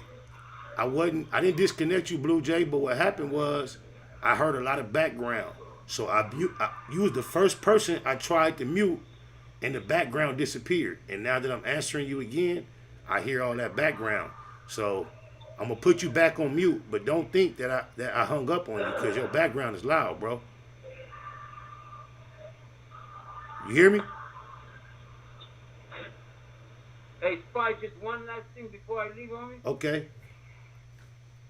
Alright, G, you know, like, there's a movement between the big homies, like, to try to piece it up and everything with, for example, with the Nortes and the Sus and the Paisas, and even with the Kiwis and the Damus and everything. It's not about the race anymore, homie. It's about the haves and the have-nots, G. I mean, we shouldn't fall for these bullshits, man. I agree with you 100%. I agree with you 100%. I agree with you 100%. But then you got to realize, based on the last 20 or 30 years, in a lot of, at least in California, amongst your people, have gone from the have-nots to the haves. Well, yeah. Yeah, so we came from communism. I mean, we came here with nothing. But y'all put it down. Y'all put it down, homie. And I humbly appreciate the fact that y'all are not anti-us in general. Whenever we never been. I know. The issues that arise was not because y'all said fuck us. I know it. I know that. I'm aware of the whole history, different pockets of different shit. It was never y'all saying fuck us. I know what it was. The shit arrived out of being in defense. I know it. And then as it cracked, and once there was a certain spirit, not every incident was triggered by us. Once it's on, it's on. But like, of course, I know in general, the peaceful, humble people that your people have been, and I know that the interactions that turn negative a lot of times were initiated in the beginning, if not almost all the time, by us. I'm aware of that, bro. Fully aware. On I my mean, mama. like we came from Armenia, we came here from Soviet Union with zero. We had to go on welfare. See, I keep Section 8, talking to all you. that. I keep talking But to you like a Mexican. Your accent got me thinking you a Mexican. I'm Armenian, bro. My bad. I didn't. But like Armenian, when I bro. keep saying your people and all that, I'm not even referring to the Armenians. My bad. I'm talking about Hispanic and Mexicans when I'm talking about. Yeah, I know. G. My But bad. We soared anyway. We soared. Y'all still sirs though. But head of Orange County AD is Armenian, homie.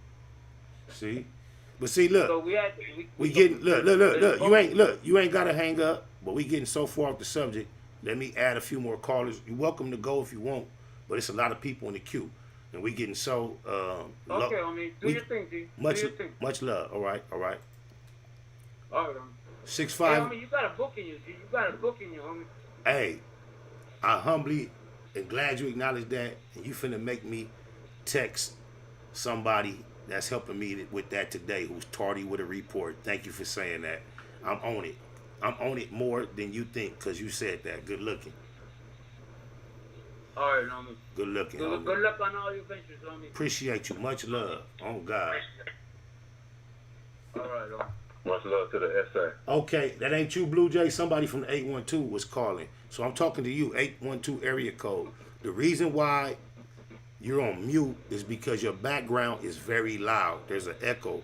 So I had muted you, then you called back. I thought you was my homie Blue Jay. But 650 area code. You the newest to the call line. What's happening, loved one?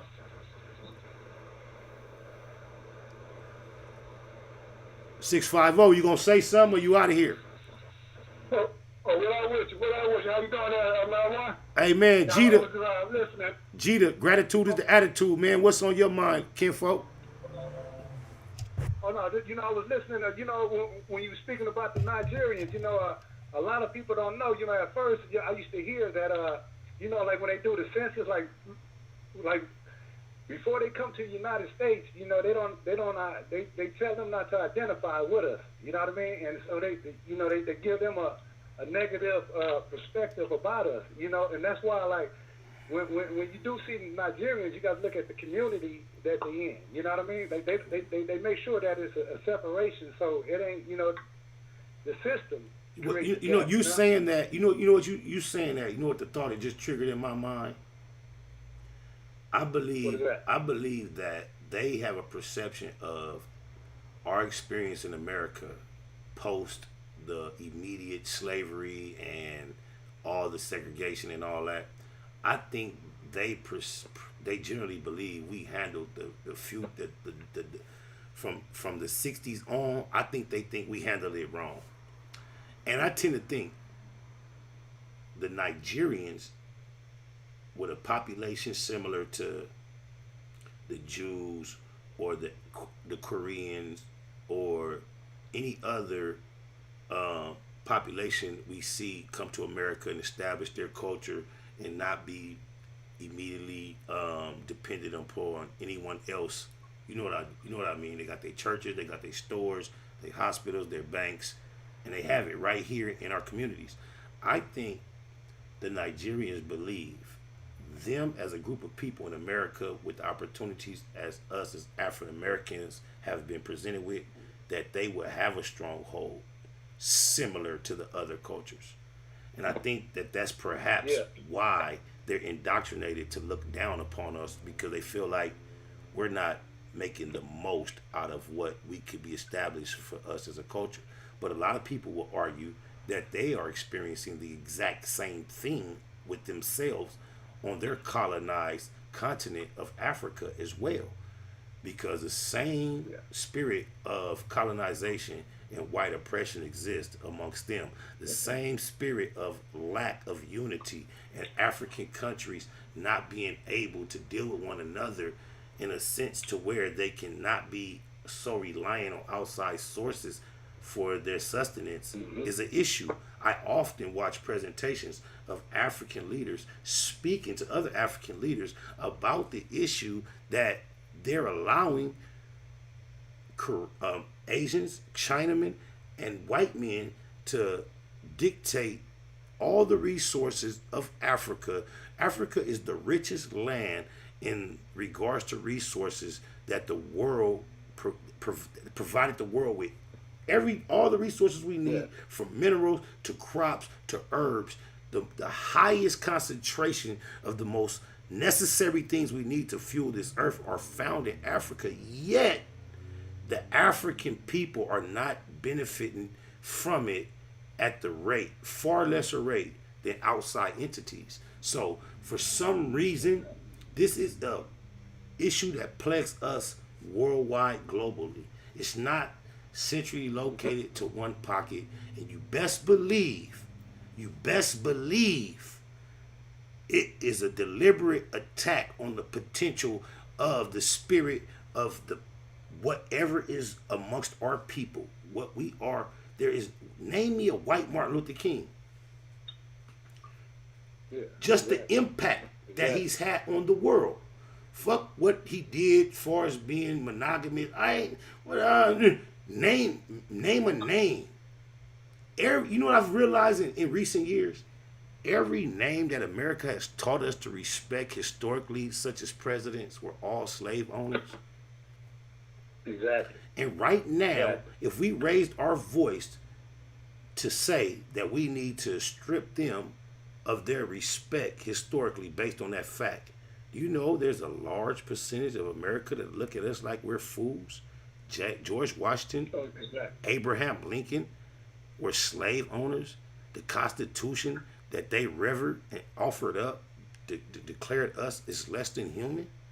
And these are the people that they still force. Go ahead. And just like you said earlier, you know, and that's the same Constitution that still govern us, you know what I mean? And the Constitution did say that it was like 3/5 of a people, of a person, you know? And you wonder why. But look, Go ahead. But I wanted to touch on this too. One thing you said, but you're right about that. I think our response in the '60s changed the whole African perspective about us in general, right? Because you got to look at it when Muhammad Ali and then George Foreman went over there. Like, those who stood up for the cause, they accepted, because they went through the same type of spiritual force like we go through, right? Right. So they accepted Muhammad Ali, but they didn't accept George Foreman, you know? Right. Because Ali Boumaier. Ali Boumaier. Yeah. You see what I mean? Because George Foreman, he was with the system that was oppressing all of us. Right. That. So he stepped in.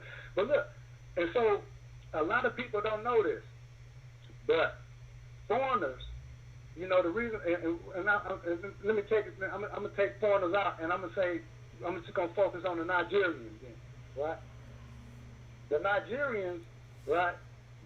I'm speaking of foreigners in general, but the system exempt them from taxes for 5 years and give them a loan to start businesses or go to school. Oh, right? here in America? They don't. Yeah, here in America, right? And so, but what they don't understand about us, they think we got the same opportunity too. You see what I mean?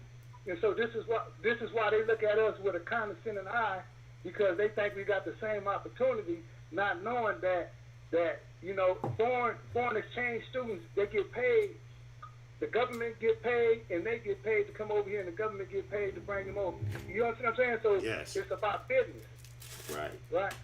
And so, and that goes, and also to touch in about business, it's like war too. War is business, right? And so, if you look at it now, nothing really in America or in the world is authentic nowadays. It's all an act. You know, right? I've also seen a presentation that explained that wars through history always follow pandemics. Every time. Every time following a pandemic, there comes a war. And we're just living in a simulation, not realizing that we're just going through a process that is already in motion. We're reacting to every new development as if it's organic, when in fact it is part of what's already in motion. Pandemic, war. That's the play economically for the people in power. Pandemic and war. It it creates revenue. Revenue. You know what I mean? You got to look at each soldier is insured to $1 million. You know what I mean? They policy. So each soldier that died, the insurance is $1 million, but you know the system get like so many millions for each soldier that died too. You know what I mean? And I really, So you know what else strike me through it all? They report the numbers of deaths as if it is horrific, but those numbers have yet to be comparable to just the lives we lost due to police shooting unarmed black people. But yet America reports on these civilian numbers that they're not that big. And I hate to say, I know loss of life in any magnitude is terrible, but I cannot help but compare it to the response to the loss of our blood spill. They don't show the same response, bro. You know there's a young black girl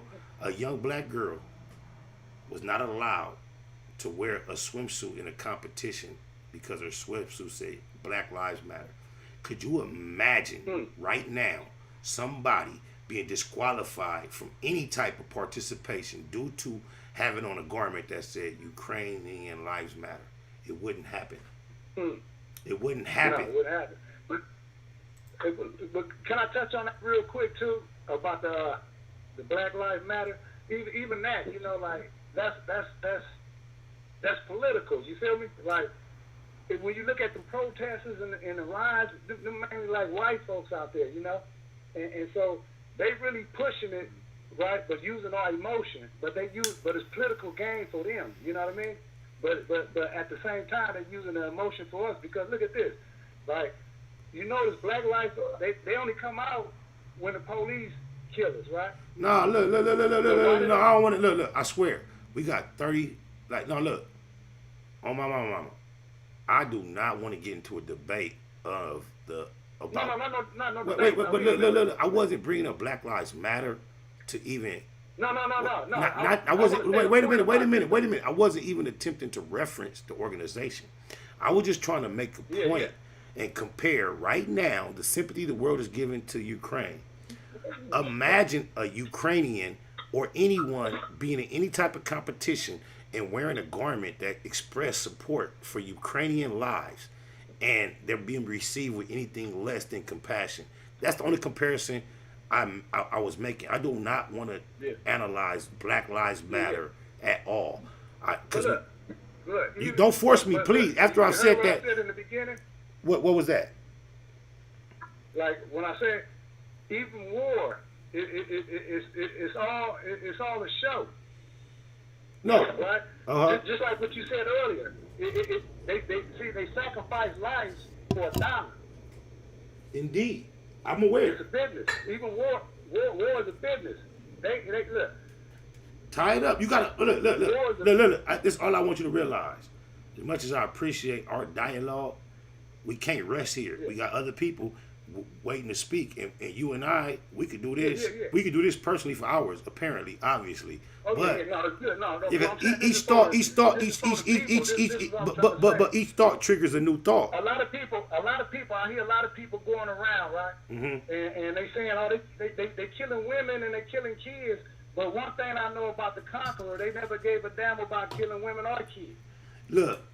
To add to that point, even when you go to the most moral core perceived by society, the Bible, the God of the Bible has his time in not giving a fuck about if kids and women die.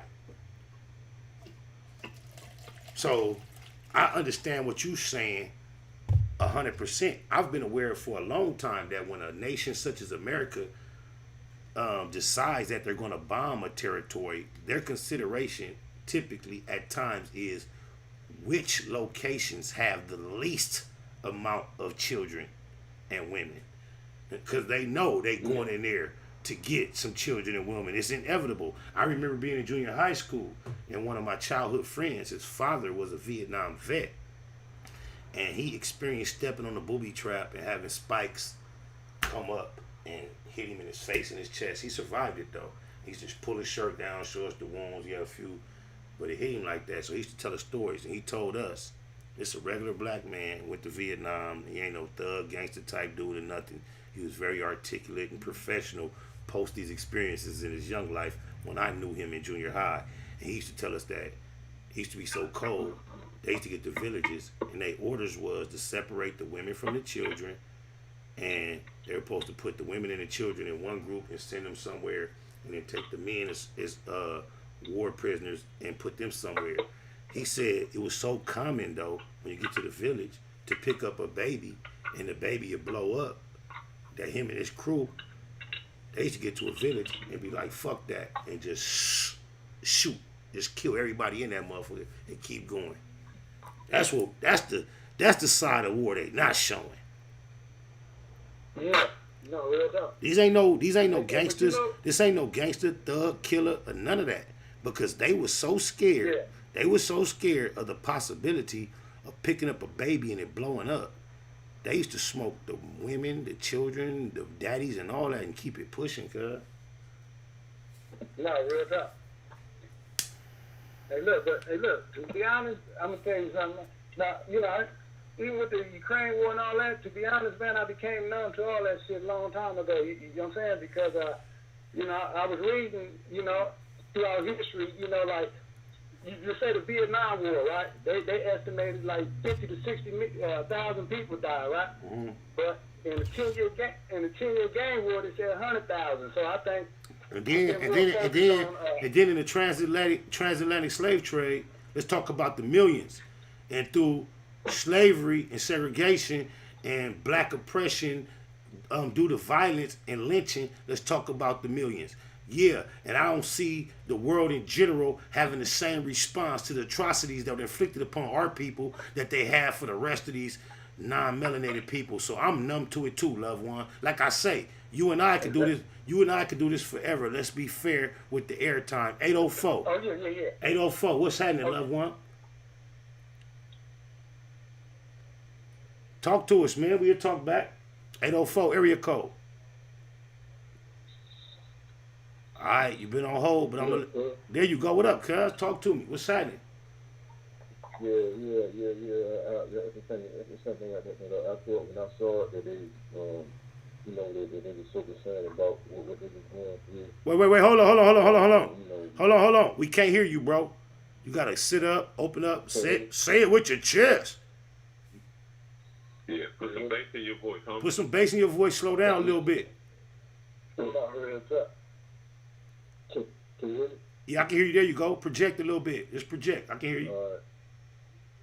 Yeah, but that's the same thing I was saying. Like, why are they concerned about what's going on over there? The whole time, damn,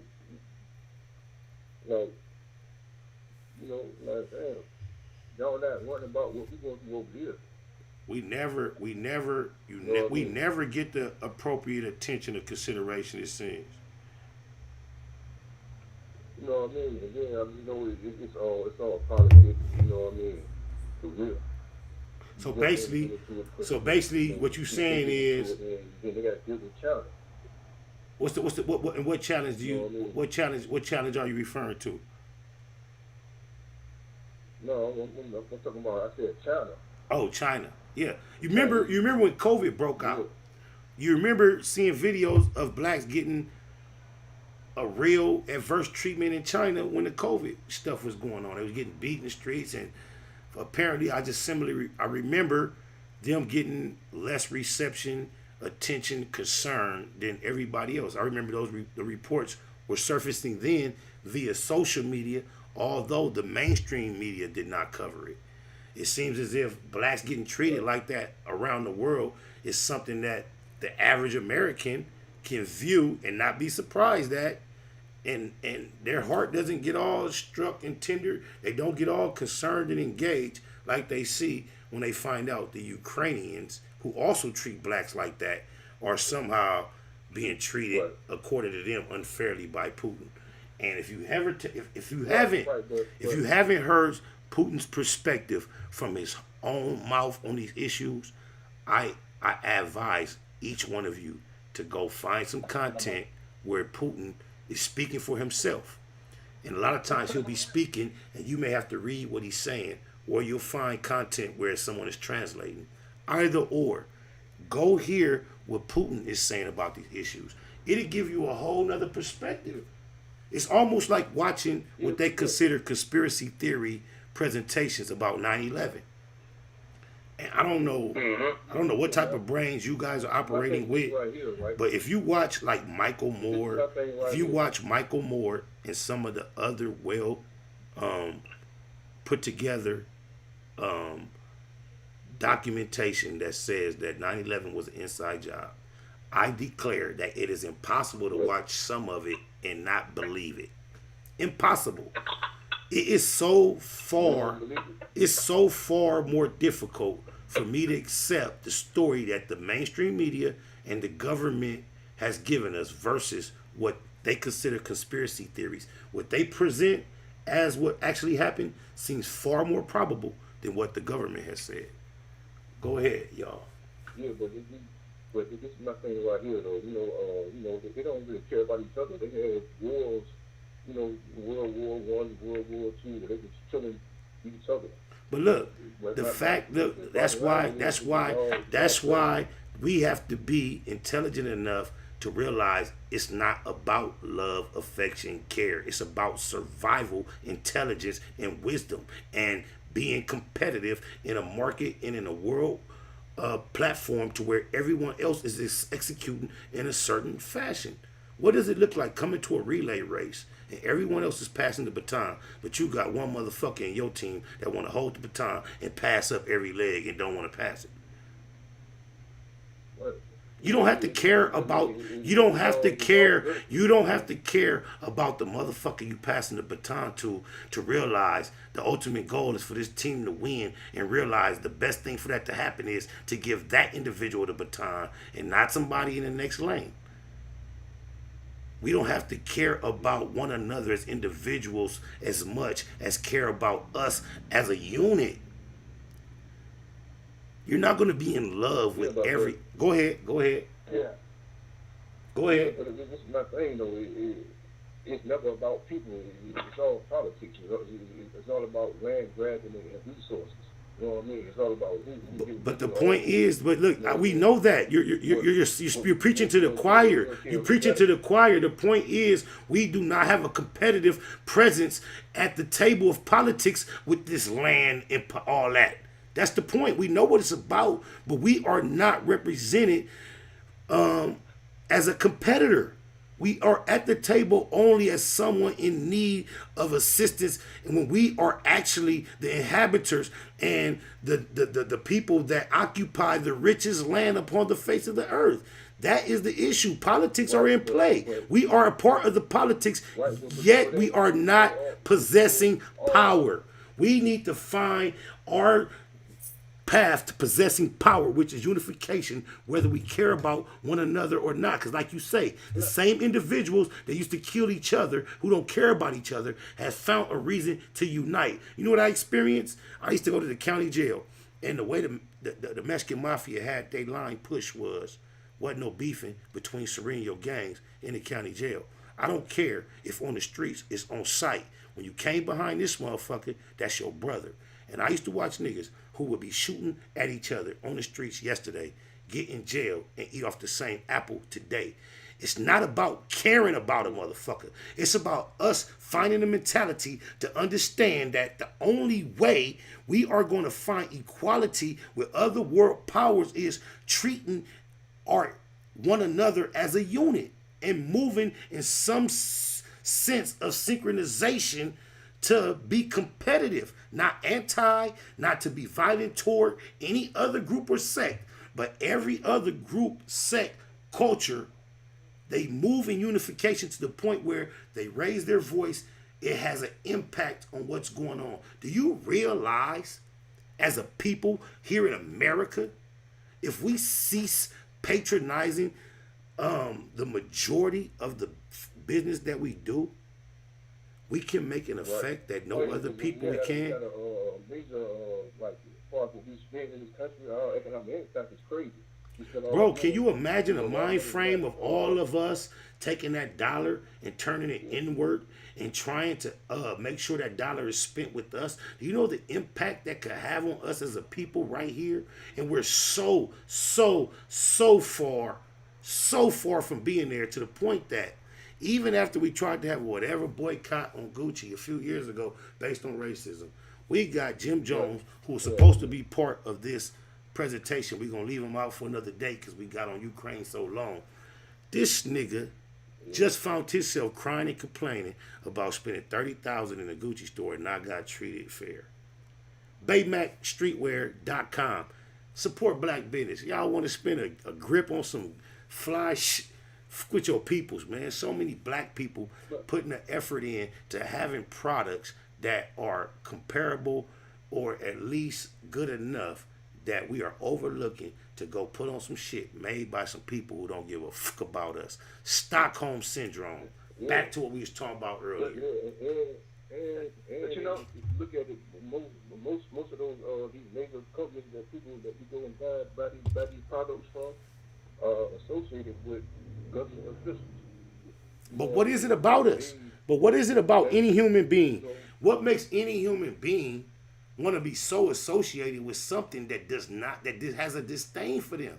Imagine what we went through in America that we can perceive, that we can take in from history, the shit that we didn't experience. We know what our people went through.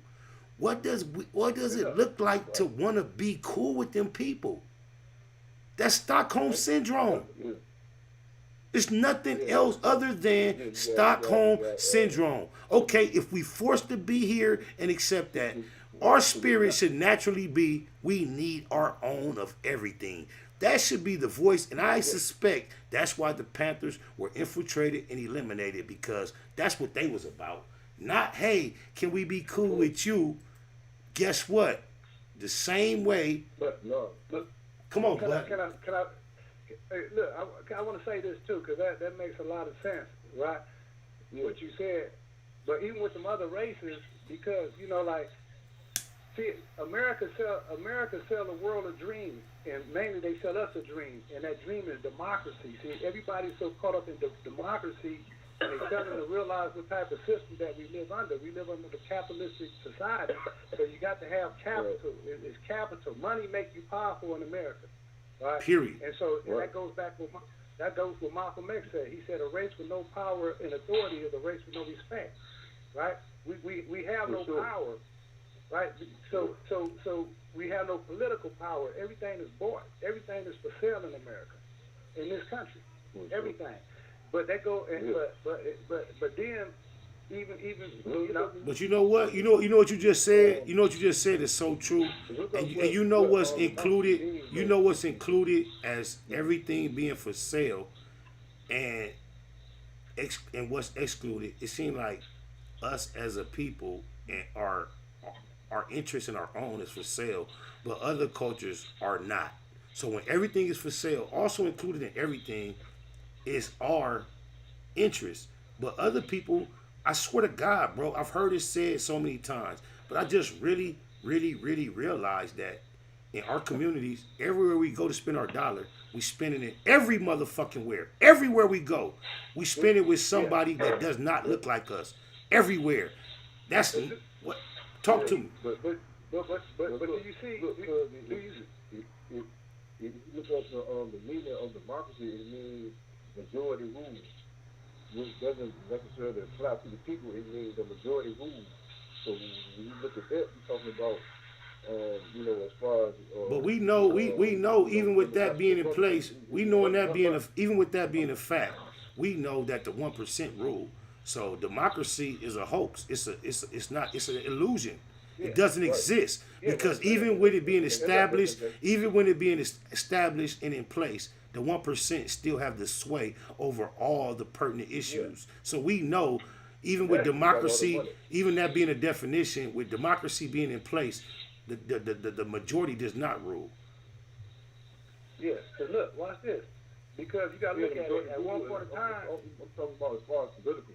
Look, well, watch this. So you when you say that, that makes me believe that you believe in the voting system. No, I don't. I'm just saying. But wait. The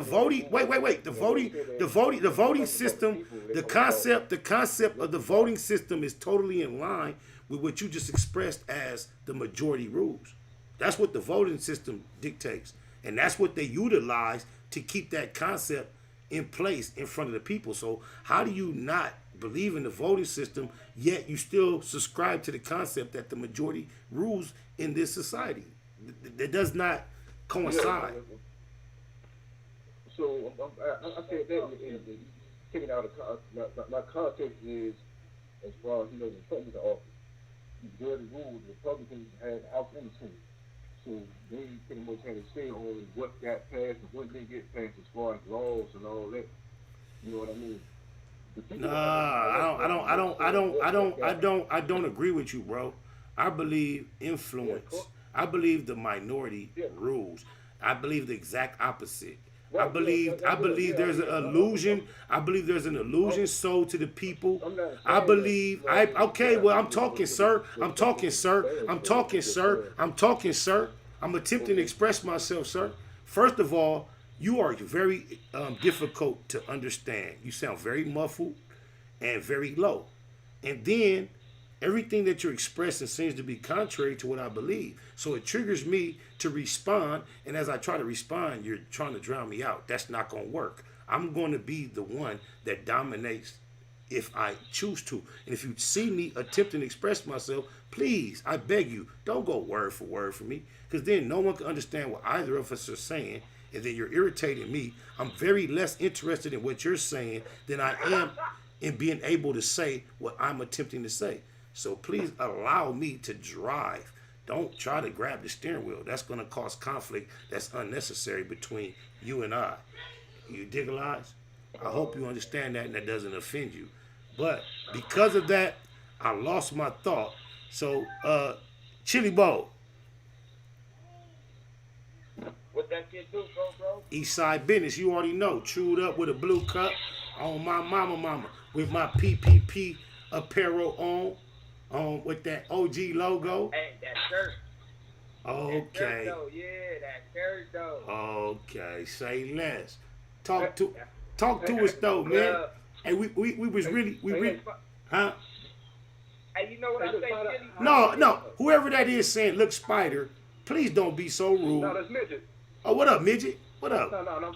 Hey, look, I'm gonna try to say, hey, what you said, I wanted to put a reference to that because, like, I think integration, like when integration came along, that's what black businesses failed. That's when our dollars are. That's when we lost our power. Because we found some type of prestige in going to spend our dollar elsewhere, and not realizing it was only strengthening the economy of others and destroying the one that we could have. That's deep as fuck. Exactly. Can I tell you one thing? I don't want to get in this, and we can keep going on what you're talking about. I just want to say this. I had no idea little bro was little midget, but go ahead, keep going. We'll talk about it offline. Oh, yeah. Yeah, that's crazy. Go ahead, keep talking, though. I love you, bro. I want to say this, too. Go ahead. Hey, look, even I was reading a book called Powernomics, but it was saying, like, us as black folks, we the ninth richest race in the face of this earth, right? And we got a spending power of $500 billion a year. But it goes what you said, we 98% consumers. And so, like, so if we get paid, we give our money out. But it was saying, like, in the Jewish community, you can write your name on $1 and you're going to see that money. You're going to see it going to go through your hands 12 times before you don't see it no more. Why? With that being known and being such common knowledge, you and I are not even from a community to where we should know that. So if we know that, we know those that are more prestigious when it comes to business, finances, economics are aware of that. Why do you think it's such a lack of that existing amongst our people if it's such an obvious, important factoid for us to be aware of? Why are not we on it? We have so many blueprints and of other people executing in such a fashion. If we do possess that, why are we so uninterested in executing? I'm so confused. Because I think it goes back to all the negativity that we was taught as a general when it comes down to black, right? And I think subconsciously we have a negative outlook on each other as well as our individual self. I think no matter how much we proclaim or we say we love us, but we still suffer from some type of inferior complex syndrome that they told us, because we feel that, you know, just like you sell shirts, but we feel like, okay, you got the Maybach shirt, right? Right. But people feel like your shirt don't hold no value if it don't say Gucci. Right, you can have the same. And look, I know about quality of fabric, right? The same fabric, same design. But they just buying the name. But That's all they doing, buying the name. But you'll see Bill Gates or Jeff Bezos in a Walmart shirt with some $30 sandals on. Hey, he just showing the real deal or the real deal. Oh my mama. And you know what I learned? That's why, hey, we push that beat. Be a brother, greet a brother. You know, sometimes you gotta reach in, you know, and just start with self. You know how I was telling you a couple weeks ago. But Chili, you know what we also have to do, Chili? We have to take the initiative of attempting to establish things that are very, very impactful with our brethren. Even though we are aware of all the things that can possibly go wrong, I believe we are commissioned to have the courage to try it. Because if we don't start it, we just talking about it and waiting on somebody else to try it. Yep. So us in position, even if it's small, humble efforts, we need to start exercising more of putting a few dollars together, establishing a goal, and attempting to execute it in a unified fashion. I think we start small. Yep. Take a risk that won't affect our overall bottom line, that we can come together on, and let's see if we can see it do what it do. And if we experience success, hooray. If we experience failure, we've learned what we should do better or not do on the next venture. And I think that's something we can start with. You and I and others like us. Let's partner with one another on something. There are so many opportunities, ideas, possible ventures that you can attempt to embark upon in these days. Whether it's online, if it's in person, there are so many different blueprints laid out. So many others are doing it. Let's try to come together. And I'm gonna say this, for example. For example, one of the individuals on the phone, you hear me referring to him as Chili. That's Eastside Herb. That's my brother. And we both have children and nephews who are in their 20s, late teens to their 20s. He and I, based on our relationship with marijuana throughout our whole life, have developed a delivery service. And we have employed loved ones. And it's all legal. It's all legal. They deliver marijuana, and that's an example. It didn't cost us much. It's providing a profit. It's providing an income for some that look like us and that we care about. It's not something at this point that can sustain multiple families, but it's a start. And the way we started that, with that simple blueprint, that simple formula, I think that we can attempt to share that and start embarking on these type of ventures in small pockets. And as things blow up, we expand. Look at the Ukrainian people. For some reason, they're not so caught up in designer and having fun that as a people, they're not willing to stand up in their streets and oppose an army. Think about that. Think about that. We have black officers who will stand around with a gun and watch a white officer shoot an unarmed black person unjustifiably. Yet you have a weapon and your whole commission is to protect life and legality. And you can be black and so brainwashed that you can watch this white man shoot your son type, your nephew type, your brother type, yourself type, unjustifiably, illegally, and you'll take no action against him. Same us who will go and take something and convert it from semi to fully and point it at one of us and let it go. Right. Won't turn that against someone who hates you just because of what you look like. And that is a position of deficiency that I feel we find ourselves in, that we definitely, I'm not finna act like I know the formula of how to collectively rise above that. But I know we definitely have to rise above whatever energy we have of violence that we're so willing to turn toward each other. It cannot just be isolated to one another. I know we are come from a generation of displaced people. Why do you have Koreans, Australians, Romanians, Russians, Americans, and then you have black people? What the? They call themselves white people to throw us off, but even the white people can trace their lineage back to, I'm Irish, I'm German, I'm Romanian, I'm Italian, and all we got is black. All these black people on the phone, there may be one, but I challenge any of y'all to tell me something other than what you are, other than black. Do you know how ineffective we are as a community because we don't have a language?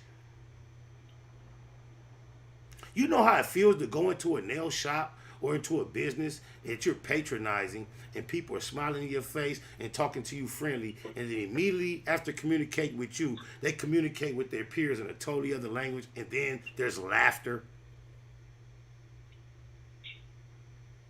And then we are Stockholm Syndrome, dependent upon the language of our oppressor to communicate in private and in public. Yet, if you stop at a taco stand to buy something from the people in the truck, they take your order in English and then they relay the message to the other person in Spanish. You don't know, have no idea. We need to download the Babbel app, y'all. I ain't really trying to plug Babbel, but I'm finna download that. I don't know why when I was in school, Spanish class used to whoop my ass. But Babbel act like they make it easy. You digitalize what you say, Chili? Yeah, I'm gonna have to. You know me, bro. I'm all ears. You know, when it comes to the homie talking that talk, I'll be for certain little things. You know, we be having behind the scenes talking. You know, you stay lacing the cat, but sometimes, you know, when the cat lock in on what a cat fan, you know, it's just all lacing, bro. So. But just think. We wasn't even look. Remember, we had the little turkey bags, whatever. We finna run our regular play. But just based on what Russ said, and we did that, and look how easy it was to executive decisions, to make something corporate that was just gonna be regular. Executive decisions, bro. You feel me? You digitalize on my mama. Executive decisions. Executive decisions. I salute you on that one. That's what's gonna get that dough knocked down. You feel me? Because while we somewhere working it. You know, we have to also collectively realize our most important decision that we need to make. It's a message to all of us. The most important decisions we have to make that require discipline and a commitment to delayed gratification, we have to realize are to affect generations beyond our lifetime. This is something that other cultures are fully aware of and they execute, especially when you hear the story of like the Rothschilds and the 1%.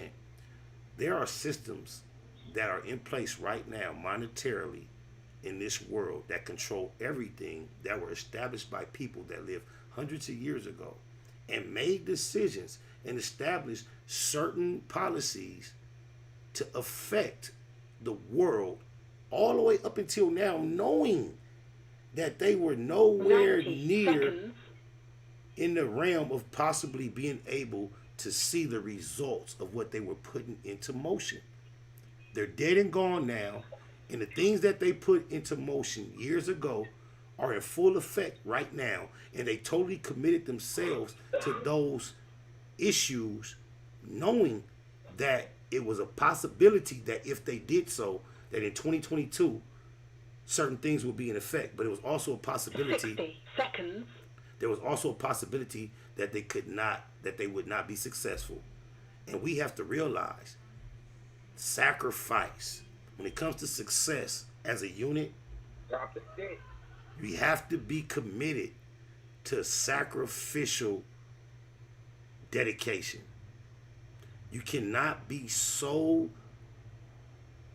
engaged in receiving a reward for your effort that you only input enough to try to see what you can see, because Martin Luther King passed without seeing what he claimed to have had a dream to see. Yet he committed himself fully to the cause. He said, 10 seconds. I might not make it to the mountaintop with you. Moses, whether it's fictional or factual, the story of Moses is an individual who led a people out of bondage to a promised land. It was through his word that they were aware of this promised land, and they left Egypt going to this promised land. 40 years he toiled with the people, and he himself did not reach the promised land. Yet he dedicated his life in totality to the whole concept of that people reaching it. And we have to be, just think, you buy a chain, you buy a watch, you buy a ring, you buy some earrings, you look in the mirror, you take some pictures, you get dressed. You can afford to times 10 it, to times 30 what you purchased. And that same amount of money could also go to strengthen us. And you choose, instead of making a move that could strengthen the unit, to just adorn yourself with more extras. It's like, I'm confused as to why it's not more obvious on an individual level. I'm aware of the events that caused us to be in this condition as a people, but just me personally, I've participated in the bullshit. I've participated in not acknowledging ignorant approaches to society based on our experience. But now, based on everything that I can encounter, things that are just available for me to be aware of, I don't need anybody else to tap my shoulder to say, hey, really, you should be thinking like this. And I'm just surprised that more of us are not naturally falling in a pocket of a transitional form of thinking. It's almost like, as a group, we're suicidal versus in a state of survival. Anybody want to speak on that? Jay, Herb, 650? Let me ask you this, Father Low, because I don't want to get too far off the point you made earlier. When you talk, going all the way back to the treatment that I seen that online too, in the early stages of the coronavirus, and how the Chinese is treating black folks over in China. But I want to tie that into here. What do you think it'll take for more of us to come together, maybe, and pool our resources and buy our own nail shop? Because I've seen several videos online where those nail shop owners is serving up knuckle sandwiches to sisters, and they ain't scared to do it. And you picked a good industry for an example. Salute to our sisters, because for the first time in my life in California, there are established black nail techs who have developed their own situation, and it's something that's I'm fully aware of, because when Puto and I used to do our got the hookup thing in Watts at Rose Communications, we were, you remember, Chili, we was adjacent to another entrepreneur who had a music store / clothing store, the King of Music. As a matter of fact, at one point he was married to the owner of our establishment, so they had two different businesses in this same strip mall, and he decided to cut his store in half at one point and then utilize half of it to create a nail shop. And he did everything. He gutted the store. He put all the necessary booths, all the utensils, state of the art, up to date. Shout out to Tim. He was a real hustler. He put everything in there that was needed. And then he got to the hiring process, and he attempted to hire nail techs that were of the culture that occupied the Nail-Techs already. And I realized back then it was impossible for him to get one hiree. They have an understanding in their culture. I don't care how you create your business. You got to be Tyra Banks or Oprah Winfrey or something like that to have an Asian member of that community to come and work in your nail shop. He couldn't get none. And there were no, at that time, qualified blacks or others. So, based on the experience of our sisters going in these places, there is a community of sisters who have started creating that service for one another, and they're patronizing one another. The problem that they do run into is because of the monopoly that the Asian culture has had. And I don't want to misquote. I don't know if it's Vietnamese, Korean. I'm not sure which actual, that's why I just say Asian culture that has that stronghold.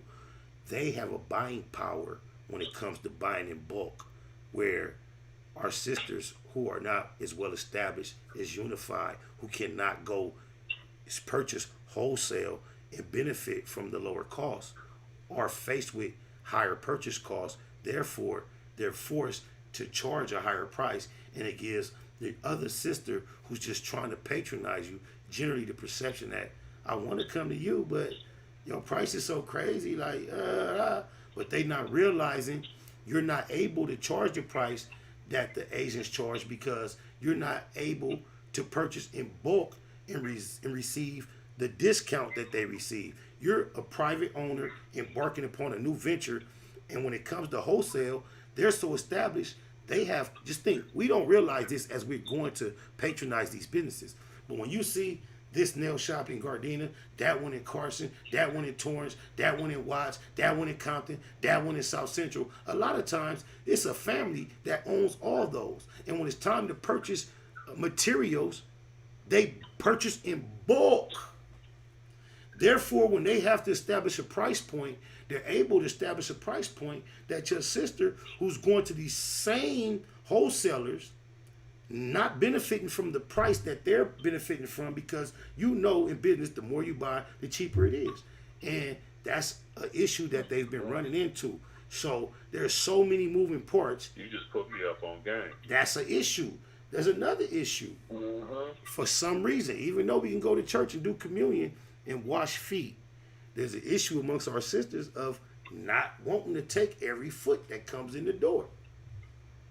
They'll do your hands, but some of these baddies ain't too quick to want to touch everybody's feet based on the condition of your feet.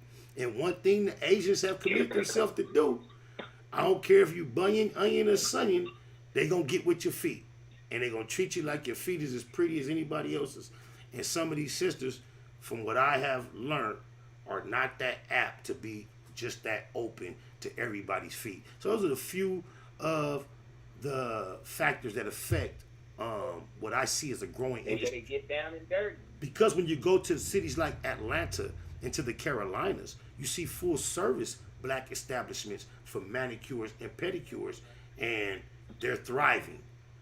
Their experience is different, slightly in some areas, and then extremely in other areas to what we have in California. Like I said, it's not just the nail industry in California. You're hard pressed in Southern California to leave your home and go spend $1 with a black person in any industry. It's a hard challenge. Very difficult. And I remember in the 92 riots, there was a whole thing about business owners putting black on their business to attempt to try to get some friendliness from the bricks from coming through. I remember that. Yes. Now, there was a lot of black owners. From my understanding from a lot of people that have been older than me, what took place at that time, once after all that destruction, a lot of blacks were offered buyouts, and they took them. And then there were not many blacks or any blacks in position to repurchase after they bought out and retired. And there were all type of incentives, advantages, and government appropriations offered to other communities to come in and develop businesses. And that's the transition that took place and caused us to be in a position where you're at home. Can you imagine being at home, going in your kitchen, and you can't get nothing out your kitchen unless somebody from outside of your home provides it? That's the same parallel as to walking out your home and you can't go get a donut, a tire fixed, a cigarette, a beer, a burger without purchasing it for someone who doesn't look like you. That is not an existence as a people or a community. That's why I express we have no community, at least here in Southern California. We have no community. Even in Carson. A lot of those golden birds that burned down during the 92 riot was black owned. A lot of those businesses that burned down up and down Crenshaw was black owned, and they never came back. So what you know about Black Wall Street, Tulsa, and other black communities that thrived in the past that were either burnt down or drowned underwater. And then here we are expressing there was a time when the black entrepreneurship was thriving, and even though it seemingly was done by our own hand, yet and still it was burnt down. Burnt down. I know for a fact there was a time where black citizens, middle class people, were in a position to be entrepreneurs because my father himself, who told me long, he had the dream to see his names up in lights, eventually purchased a property, opened a business, and had his name on 94th and Avalon on a stand that said Tommy's House of Burgers. Ask any of my homies, anybody from the set, no. So my daddy was an employee of the Pacific Bell Phone Company. His wife worked for the post office. They owned a property, and he was able to purchase another property, establish and open up a business. And there were many like him. A&D Burgers, right across the street from us. Mr. Douglas was a black entrepreneur with a thriving business. So when you look around now and you see the absence of that, even in environments like Carson, where the South Central on Central Lab, all the black businesses. But South Central, when you look at the actual residents, they're not. The pockets of blacks are not like it is in Carson. But yet and still, when you walk out of Carson, where you have affluent, black, well-to-do people, they still walk out their homes. If they spend their money in their environment, they're not spending it with black people. And I remember there was a time where there was a lot more black entrepreneurship even in Carson. But I don't know what it is. You can go to Gardena, you go to Koreatown, you already know what the signs. Guess what? There is an element right here in America where there's communities of people who erect businesses and establishments and put signs on them. They want all the business that they could possibly get. We're in a capitalist society, right? You open a business, you want all the business you can get. They put up signs, advertisements in languages that we cannot understand, basically telling you, yo, money ain't no good here. We don't need it. Bye-bye. We don't want you. It's enough of us to sustain what we're trying to do. And that's what I desire for us, to where we can have and we don't care about if anybody else like it or need it. What up, Valley? What it do, son? You live? Yeah, I'm live. What's happening? My fault. You ain't your fault. You always right. My fault. It's not that important, but I wanted to see if I can get money for the game. What game? Call of Duty. Yeah, just text me how much you need, and if you need where you want me to send it. Alright. Alright. Thank you. Alright. But yeah, y'all. Even in Carson, no Spider Low. In Carson, that was a affluent area for black folks. Even with the 190s, they was gang banging, but it was still they was homeowners in Carson. Huh? Still are. So still are. Yeah. Still are, where you can't find a home for anything less than $800,000. So you go from $800,000 up, and it's still predominantly occupied by blacks. Yet and still, when you leave from your driveway and go around the corner to patronize any business, you're hard pressed to spend $1 with someone that looks like you. Right. I know my son. Yeah, that's real my talk, son worked for. I believe he's Korean. Hey, Junior. Hey, Junior. Hey, Young is Korean. He Korean. So my son worked for a Korean man who lives outside of the environment. He has a mini mart. What's that motherfucker called? Damn, I forget the name of the store. However, this is a Korean man. He's divorced. He has grown children. And according to him, he lives downtown in a non-residential building. He has a twin-size mattress. He has a minivan that looks like it's a early 2000, late 90s model. No note. The rent where he pays to live in this little basically storage container, because he has a mini mart in Compton that he spends 12 plus hours at every day. So he doesn't see a necessity for owning anything other than this little rental space that he lives in. And he has a store that he stocks, and he limits himself to spend $5 a day. He's in his 50s, approaching his 60s. Do you see what type of economic execution it takes to be advanced? You need multiple individuals in your culture with that type of mind frame for the unit to be financially in advancement. And yet and still, I'm so glad my son at the age of 13 and 14 got that lesson. This is something he told me. I'm the one who got him the job because I patronize this business on a regular basis. I established a relationship with the owner on some bullshit and talking shit to where I could go in there without $1 and get $100 worth of shit and I owe you. And then, it spoke up. He hired my son. They developed their own report. And then I began to learn things from my son through the business owner, the Asian man that I wasn't aware of. And just to imagine, y'all, someone who limits themselves to spending $5 a day, who touches, because they own a store, between $700 in general, according to him, $700 and $1,500 a day. And for over 20 years, you dedicate yourself to only spending $5 a day. And I don't know what the cost is of restocking, but I'm quite sure it's to a profit, an advantage. But yet and still, we touch $1, we spend $1. And he's fully aware he cannot take it with him. There are offsprings that are going to eventually benefit from his discipline, his tenacity, his decision, his dedication to delayed gratification. And that's the message that we have to start instilling in the people we have influence over, because it's not about our lives, y'all. It's about what's to come. We are guaranteed to not see the promised land.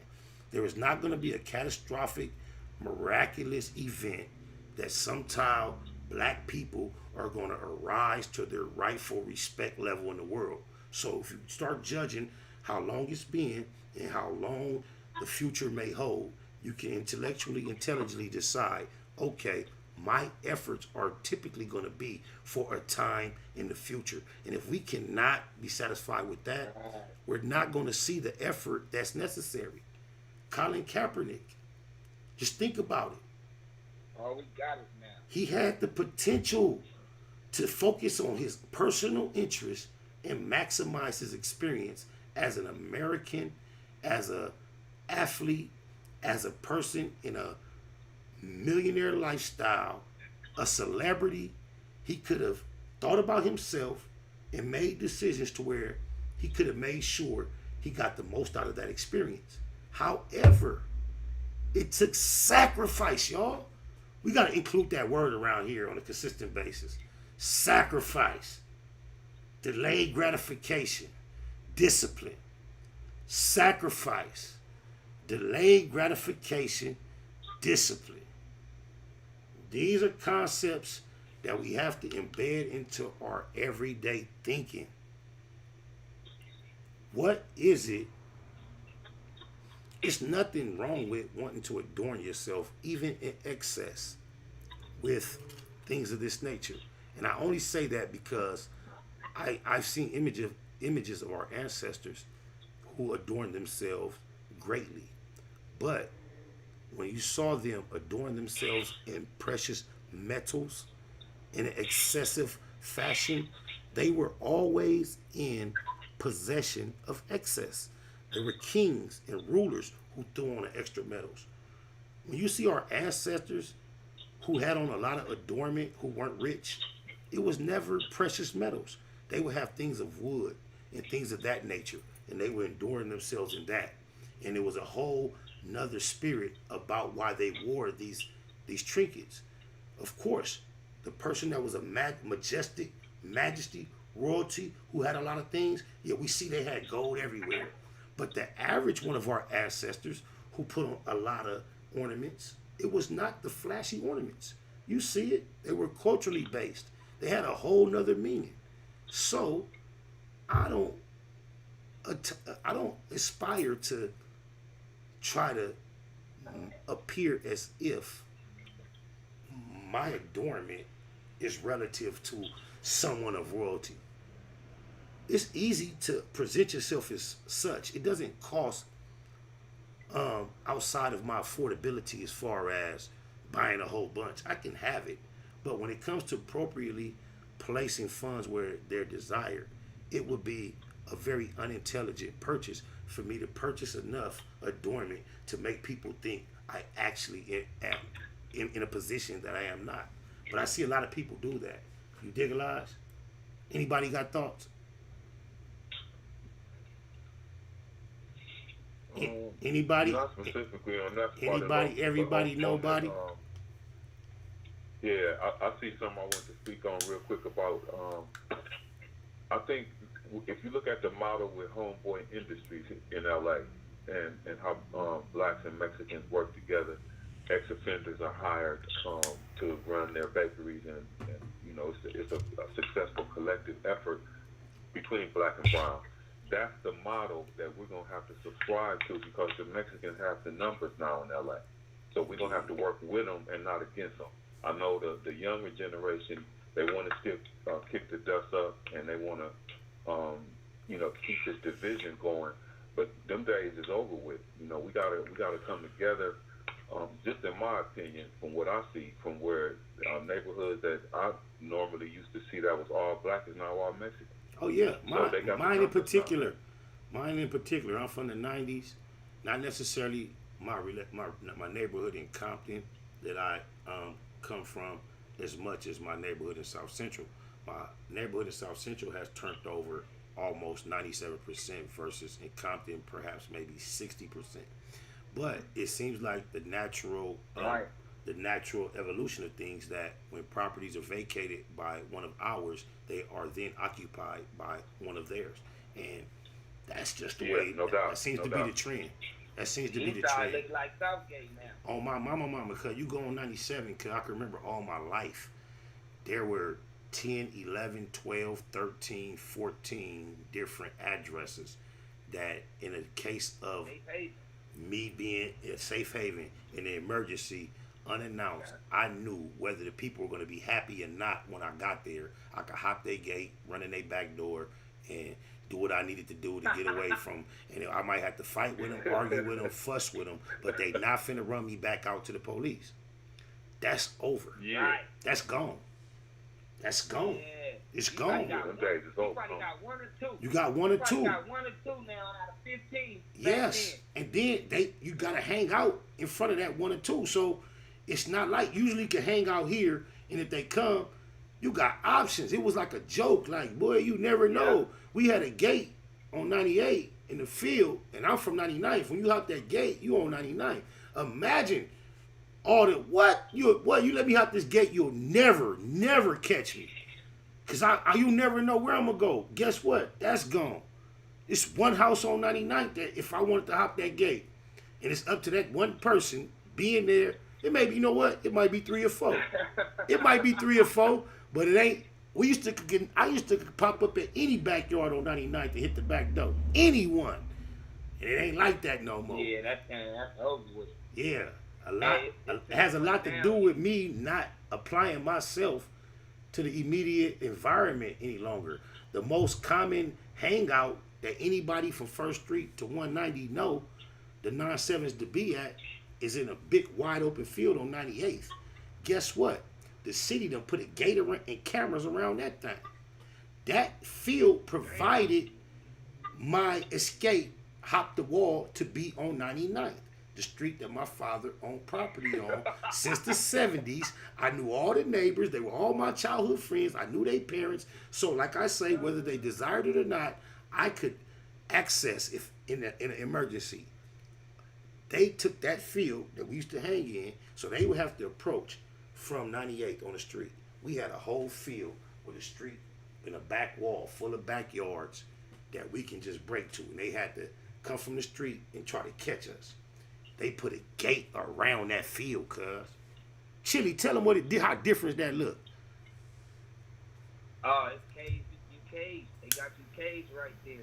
You know, they got you. You know, and they looking right at you. You know, at first you can just be able to just strike from one street and end up on the next busy street all the way on Central. You hit the right field or hit the right gate. You know. Now they got a cage. They got bars. They got bars around the thing with doors that can be locked from the like. At times you could go to the door and open it and can't get in.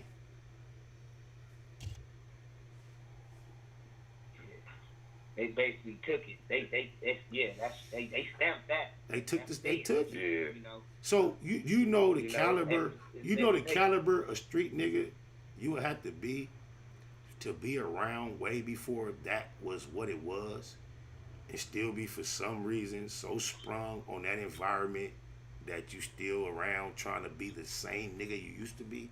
And I'm fully aware if I ain't the nigga that I used to be, yeah, the only nigga I can be in those environments is the nigga that I used to be, and I'm not that nigga no more. And then with them switching the environment that much and me being a whole nother nigga, yeah, it's totally ineffective and unproductive for me to be trying to be around, bro. I don't understand how anyone, new niggas, I ain't knocking if that's all you know. But niggas that know what it was to still be trying to operate in a similar space, I don't even see how you can even attempt it, bro. Oh my mama, that's like you dealing with a broad and you cool with her, whatever, and then she move her other nigga in the house, and you still dealing with her on the same level. It's so different. Something has to change. Something got to give. I know those stories don't connect in the sense of the same. Right. It's just that it's so different. If you can still apply yourself the same, the problem is with you. Chili, tell these niggas how well. Tell these niggas how well we know the nigga that they arrested and accused of being guilty of that Taco Bell shooting. Tell them how well we know that guy. Oh, man. Tell him how well, and I believe he's innocent. Free the homie, and I know he's innocent. Matter of fact, but just tell these niggas how saturated that Taco Bell is in our section, and how well we know the guy that they falsely accused of doing the shoot. Yeah, that's like, you know, when you grow up, you want to say sandbox, you want to say elementary. You want to say, you know, all that old good stuff, and that's just what it is, you know. Something like a day one, you know, but yeah, he stayed at the corner. If I stayed in the middle of the block, he stayed at the corner. So everybody know about the middle of the block. There, you know, you go always hit that corner. Cuz stayed on the most. Cuz stayed on the most. What I would say, active corner of the set, 97th and McKinney. Because if you coming from the direction of the 80s to the set, or if you're coming from the direction of the 100s, you typically gonna come on McKinley and then bank on 97. So you're gonna go west on 97 to get to where the main energy was. Cuz grew up on that corner house. So just his, and then some of his family connections and influences, some of the major people who established what we got going on over there. So without divulging too much, cause the nigga that got falsely accused for the shooting at Taco Bell, that's my little homie in so many ways. Cause I've been knowing Cuz even before he thought he wanted to be tough or be a gangbanger. He from 9-7 East Coast. Then went through stages of his 9-7 East Coast-ism. He used to be Baby BT. Now he like Tiny Box. But that's still the homie. Nigga played Power Warner football with on the set. On the set. Can I They need to free the homie Spider though. Free the homie on Demand. Crip. They need to free the homie. Free the homie and fuck all witnesses on Crip. Go ahead. Go ahead. Say what you gonna say, midget. Yeah. Hey, look, real talk. You know, I look at that too. You know, like dudes that really like grew up in the days when it was like really like love, and when it was really like, you know, like you say, you had cuts in the neighborhood where you can just, you know, get away. You know. Even going on 93rd, even making it to 93rd to your people house, that was Damu's. If I was out of breath, 911, I could knock on his granny door and get in. On God. Go ahead. I'm listening. No, but like you said, you know, like 95th. Like most of the dudes, you know, like the older dudes, not the, you know, the young dudes. I'm an example from this conversation, but I'm gonna say the older dudes, you know, like most of the older dudes that really live this shit like us, we out the way, you know, or either, I'm saying the ones that really did this shit either got life in jail, dead, or got out the way like us. Right. You know what I mean? And so, like, a lot, I think, in my personal opinion, you know, and not just my personal opinion, but from some dudes I know that's still out there, right. You know, most of them dudes ain't really. I know where you drawing your energy from. I feel you. Yeah, and so they don't got the same understanding like us. Like one time, you know, like after getting out of jail, I'm saying so many times, I'm saying I remember one of my homies, I'm saying came, he told me, I'm saying, matter of fact, I'm saying Lil Miz, he had told me, like, man, like anything you doing, you'll be repeating yourself, you know what I mean? And so that's when I realized I had to change, you know what I'm saying? So when you really did it, you out the way, you know? Right. You know, but and so a lot of people ain't got. A lot of people got shot at, but a lot of people ain't got shot. A lot of people got arrested, but a lot of people ain't went to jail. You feel me? That's deep. That's deep. Yeah, so they want to keep. They want to keep playing with that fire. So they want to. Yeah, they gonna keep playing with that fire. They want to keep playing with that fire, man. Yeah. Yeah. Hey, real talk. You know, like real talk. And you know what? Some people go to jail and don't feel like a fish out of water. Some people go to jail. Yeah. And the conditions don't irritate them enough to where they don't desire not to come back. Some people are just as comfortable with going back to jail as they are with being out here. Therefore, their decisions reflect that too. And they just think they feel it necessary to pass out. They feel it necessary to pass out condoms in prison. So it ain't a bunch of flowery ass niggas going in there. It's niggas that's with all the shits that don't mind being on the streets, they don't mind being in the pen, and they so active with the bullshit that the prison think they need to offer them condoms. So you're not surprised some niggas ain't really tripping on going back to jail. Just think if jail was full of pussy, how stressed would you be about out here fucking up going there? If you to get to your main thing. Niggas would be hurry up trying to go back. So they let you know, let you know the spirit that's permeating amongst these gangbangers that gotta be there if they're so eager to get back and the prison feels like they need to provide condoms. That's two opposite energies making the same statement. Yeah. Niggas breaking their neck to get back, and the pen saying, y'all enjoy being here so much with each other, we need to make sure we provide condoms. Just think about that. Wow. No.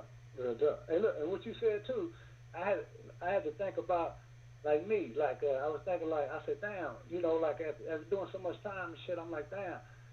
When a nigga in jail, the first thing I'm saying, niggas be programming trying to get out the motherfucker, and then as soon as we get out, we go right back to doing the shit to get back in. You feel me? And so, you know what I'm saying?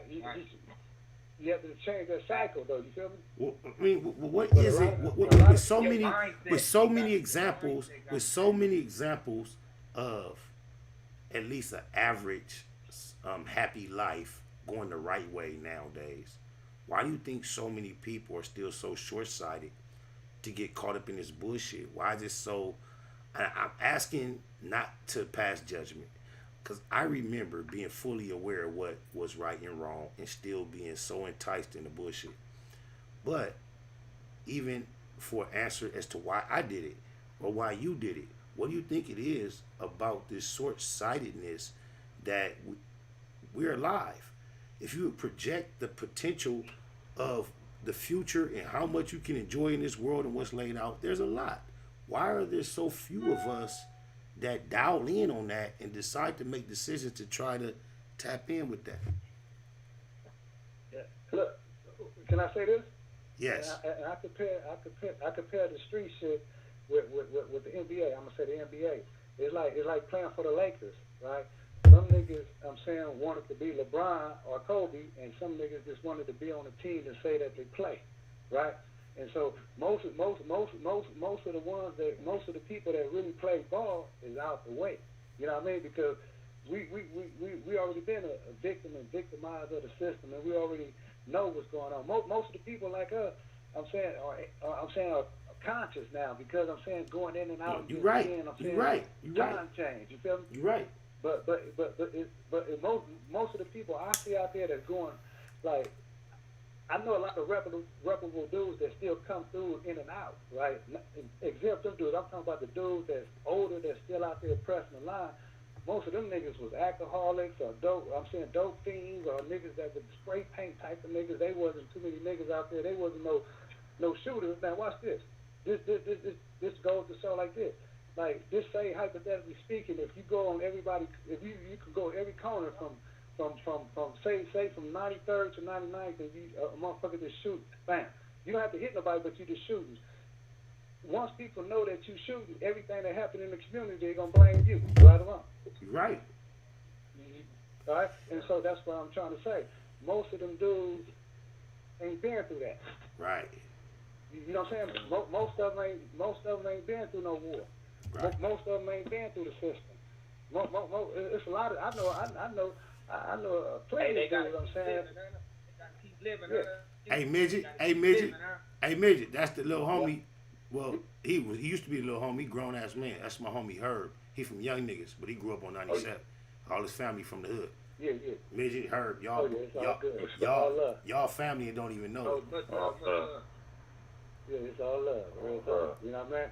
And that's why I say that's the whole community. I'm saying we all one community when it's all said and done. You know. Indeed. One community, and that's the mindset we got to get back to. You know, that oneness. You know, and even like what you were saying earlier, you was talking about the unity, but even Jordan said it. You know, and we seen this from Kobe. When Kobe was by himself, he couldn't win. Right? Even though he scored points and all that, he set records, but as a team, he didn't win no championship. And so what I'm saying, Jordan, he said individuals win games, but it takes a team to win a championship. And so that's what we collectively had to get back to as a people. You're right. Man.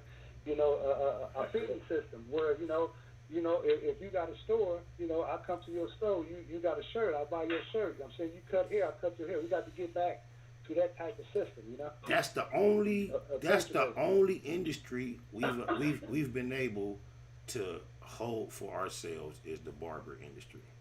That's it, bro. Mm-hmm. That's it. No, real talk. That's it. Yeah, them others, them brown priders, they didn't got their hands right. They didn't eased up in there, so. No, look, cause guess what? The fade ain't even a nigga cut no more. It's more brown the fade is more of a brown cut than it is a nigga cut. Niggas doing dreads and all type of shit, and they stuck with that fade. That's they shit. But remember this. Just remember this though. All love to my brown peoples. Just remember this. They culture used to wear their pants up here. Now everybody wear them down here, and you know who was the down heres when they was the up heres. Oh, they saggy now. They saggy. They whole swaggy. They females with the J stretch pants and the wrap, the nails. The whole little swag is what we presented.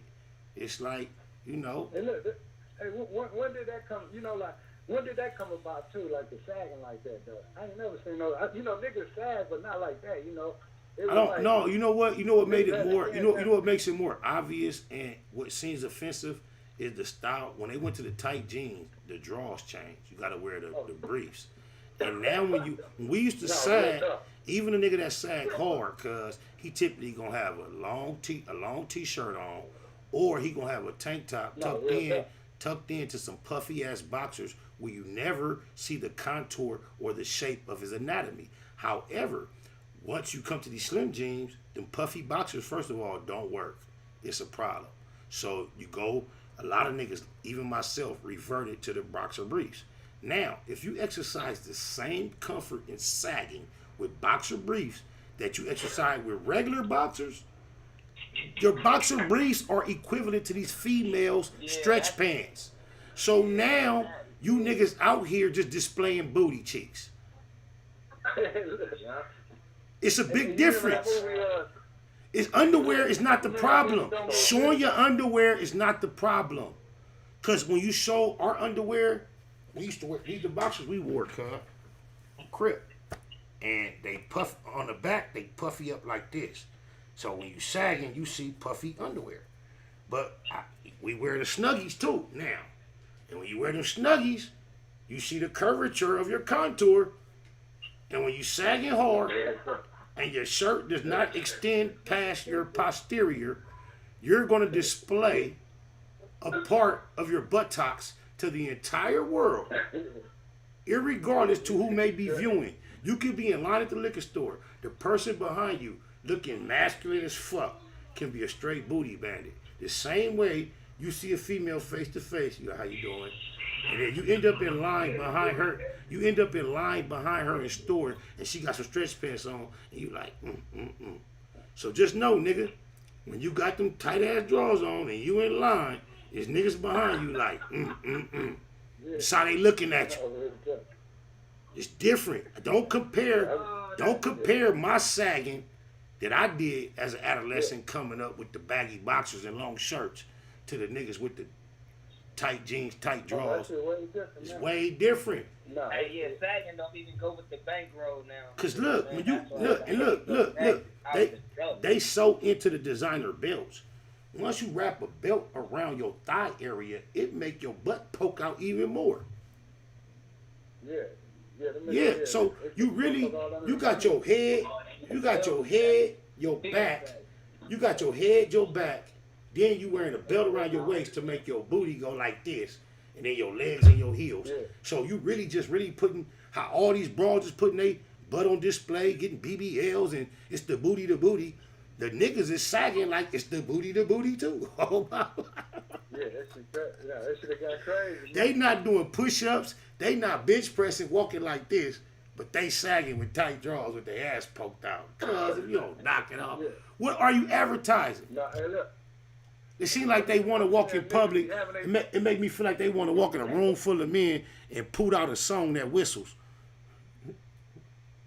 Hey, look, I'm seeing niggas be sagging all the way, their pockets be by their knees and shit. I'm like, damn. How can But you look, look like that? I can't stop. But look, I can't stop my perspective right there because I used to sag to my pockets. But I had a 3X T-shirt on and some puffy ass boxers. It was different. So they sagging to their pockets and they basically wearing. Yeah, but they boxers ain't boxers. Yeah, they got the Snuggies on.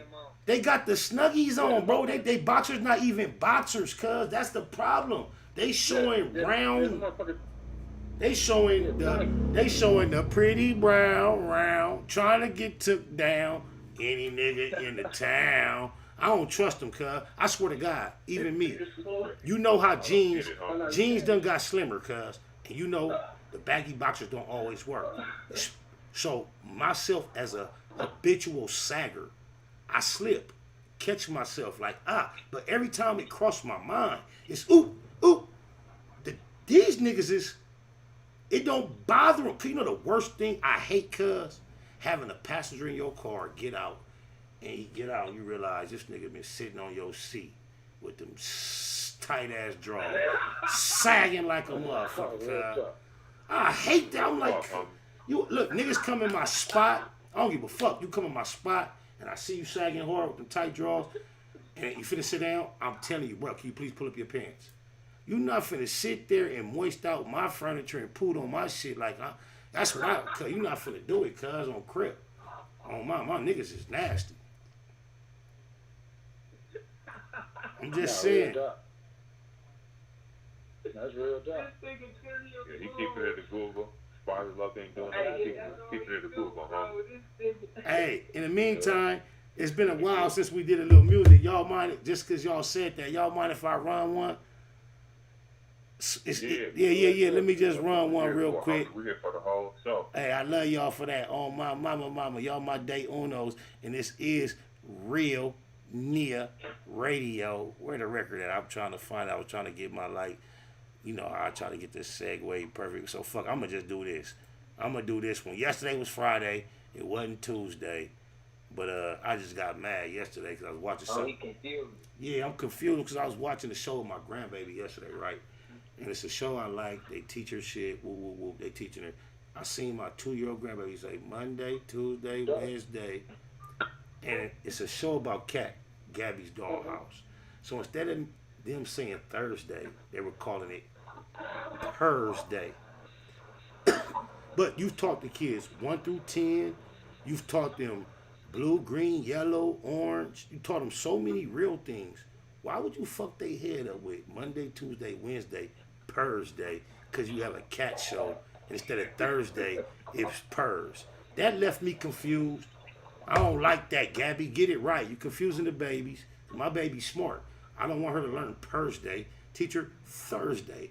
But I've been confused at other times. Oh, yeah. Oh, my mama.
And the Russian cream. Whole team counting thousands, it was just a dream. Big blunts to the neck, get me high quick. In the trap, watching shotters on the 5-stick. 4K, 60-something on the inside. Pastrami and chili on the French fries. Piecing up for the homies on the inside. Evil East side, in hood, could've been died. Liberated, cause the paid lawyer litigated.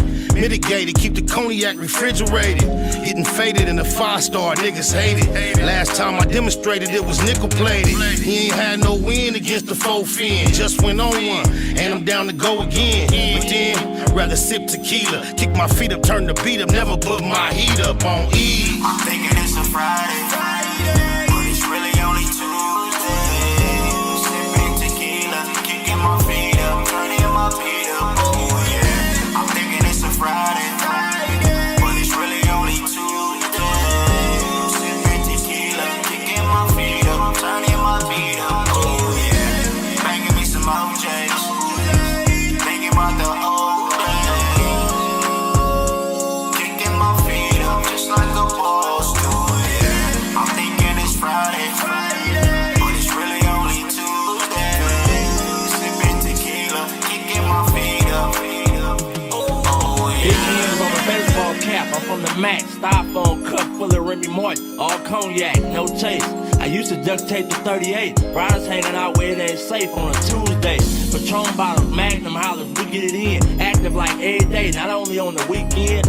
Baby say she can't swim, just put your feet in. Take a shot of this tequila and stay away from the deep end. For depth though, I'm too deep in. Mafia, on that BS, blue smurf and baby spotter. Gold rag around my neck or in my pocket, can't give it up. Blam on me in the function, wish I would put it up.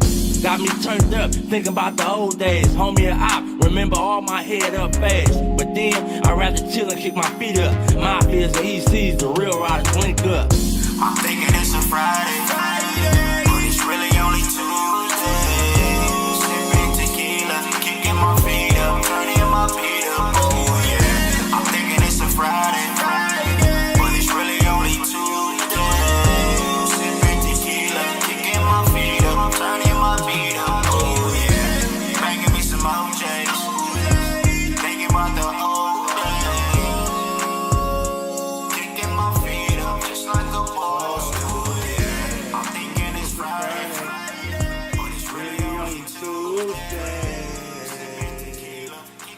care what them fools say. You know something my big brother Spider told me the other day?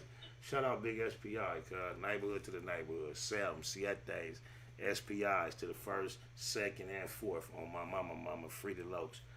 Cuz told me just to, and Cuz got super action at coming home right now, right? Cuz been down since '05. So, based on the technicalities of how the law is fucked up, Cuz ain't home right now. The actual crime that he was convicted of holds 9 years, meaning he's basically done it twice for that crime twice.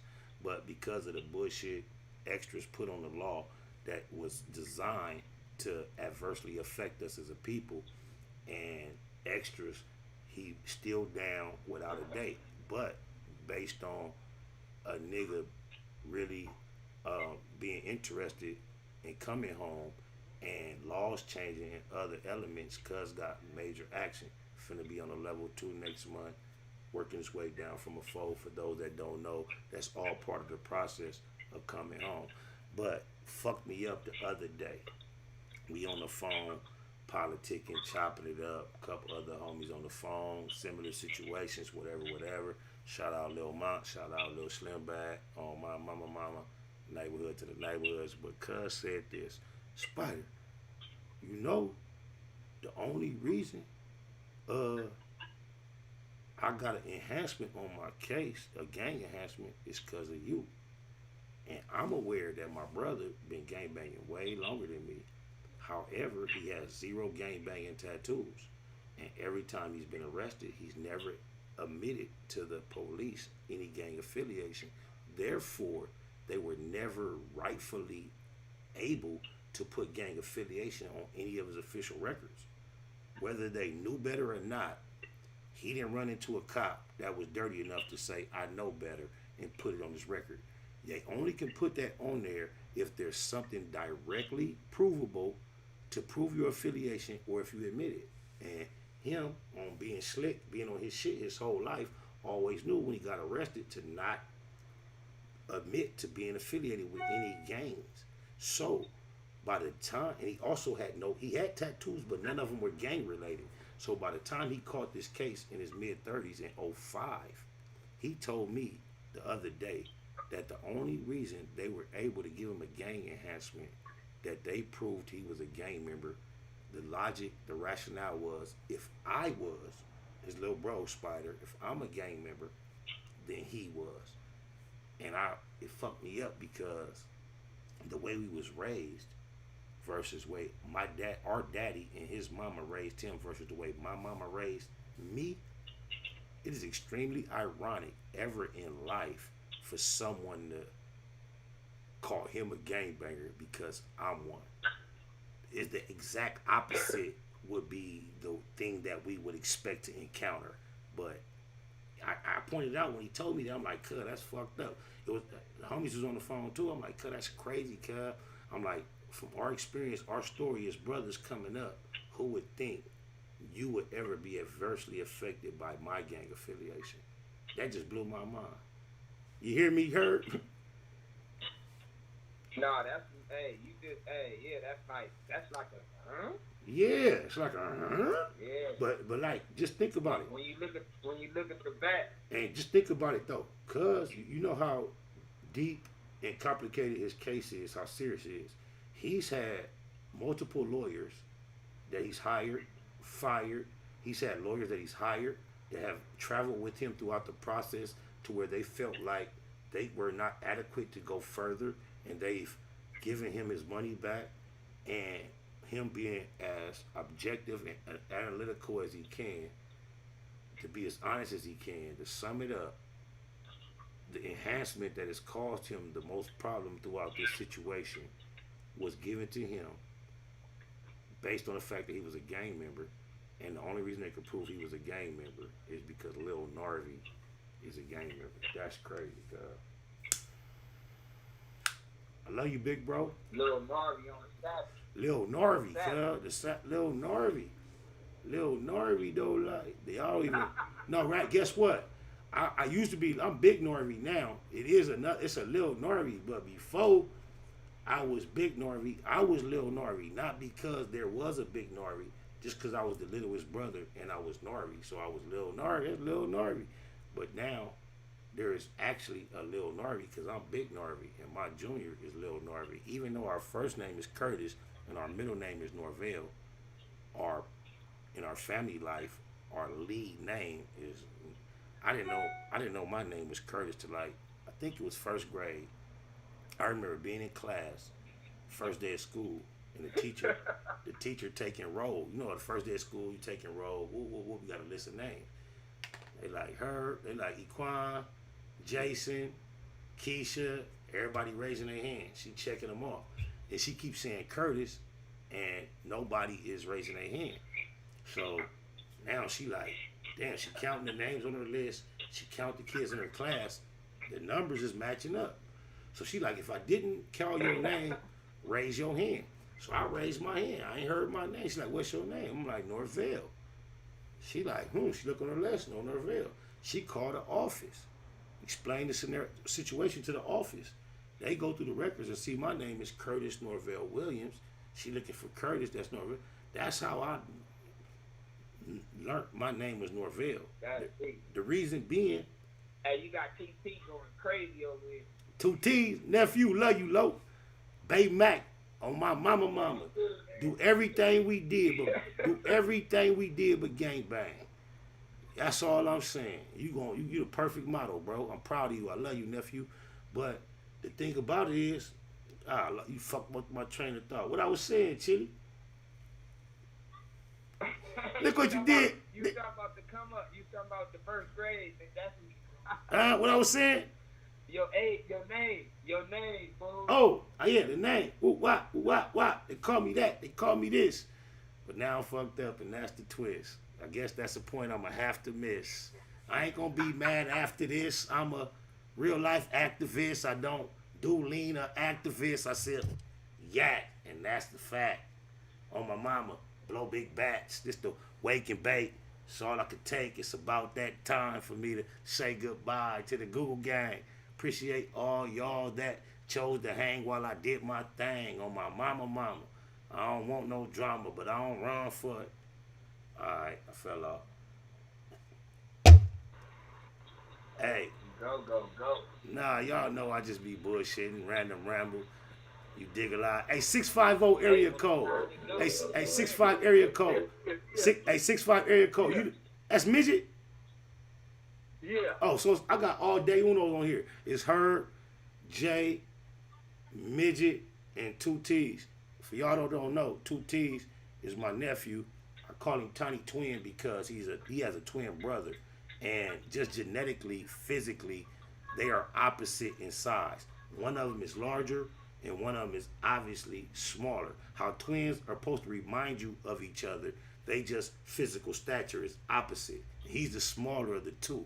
So instead of me calling him by his name, I really found in my life, typically, when I got real love for you, the evidence is that I've given you a name other than the one that everyone calls you. And I just typically call him 2 T's to separate him from BT, Big Twin, Tiny Twin, Big Twin, my 2 nephews. So shout out to my nephew, though. I love you. And he's an exceptional young man in the sense of he ain't no follower. Love you. He ain't no follower, cause he aware of everything out here that's available for him to get into, but he pick and choose what he about. Fuck what everybody else doing, and that's what I admire about him most. He's smart. Stay on the right path. And on that note, y'all, I'm finna get up out of here, cause on my mom, I kind of stretched this out longer than usual. But what I do realize, our sessions are gonna end up starting to be more this time frame than the shorter time frame, and we just gonna get it in and be more relaxed versus trying to fit into that 2-hour window, whatever. And I'm gonna try to do this at least 3 times a week. So I want to commit myself. If y'all can commit to meeting me here at least 3 times a week, I want to be here to break bread and discuss the things that really cross our minds, the things that really matter to us. Delayed gratification. Delayed gratification. Put We the gonna work be. in. Thank you, man. Put the work in. I ain't with the secret societies, but I'm with building a strong team with some real cats, homie. Chitty, you feel me? It's some real stand-up type cats. You feel me? Something that's gonna be here for the long haul, cause and we don't get to see what happened in the dream. Somebody go get to see. You feel me? Like look, that's a perfect dynamic. The perfect dynamic. You sitting there with your seed. That's another generation, and that's what I'm saying. A lot of what we do gotta be for them, cuz. It gotta be, cause just think, everything that you establish yourself to be at this moment, God forbid, if the worst comes to pass, and your story is over right now, everything that you have done is for their benefit. It's it, and as grown as you are, and as far as you've come, if you did everything you wanted to do right now, you still can't deplete what you have. So what you have is not for you. You have too much. God bless. Hallelujah. You weren't born with it. You didn't always have it, but you've gotten yourself into a position where you're in excess. You're not in looking for no, you know what I'm saying? So if the worst took place, what you have is not for you. If you continue on the same path, what you accumulate cannot be totally for your experience. There's no way. You can't take it with you. So the fact that you have people that are under your tutelage and under your genetic design that you have invited and imposed this world upon, there could be no other. That's why I feel this is what dawns on me, y'all. I was raised in private school by a very religious single mother. And from very young, like 8 or 9 years old, she dedicated her life, not only according her to the Lord, but to a religious system, Seventh-day Adventist Protestant denomination. And I was her only child, and she, being gainfully employed as a single black woman who purchased a house for $30,000 in the 70s, she had a job that I learned recently that she made at least throughout the years, on average, $5,000 a month. House note, $300. One child. So you can imagine how that can provide you a life of comfort with everything else you want to ascertain. Never took out a second mortgage, a loan on her home, so her house note for 30 years never exceeded the amount of $300, even though she didn't retire to 2009. So all these years being dedicated to this fucking doctrine, religion, denomination, the Bible and the general concept is tithe is 10%, right? My mama was so dedicated to her movement, she felt that God told her not to only pay 10%, but to pay a 20% tithe.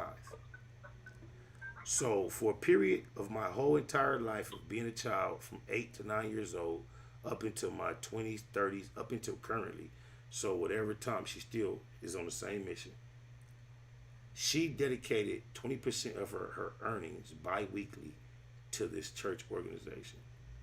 Now, I'll challenge each of us to eliminate this church organization out the equation and think about a single mother with one child taking 20% of her earnings for 20 years and putting it aside to the future of that one child. What do you think should be more our mission as a people?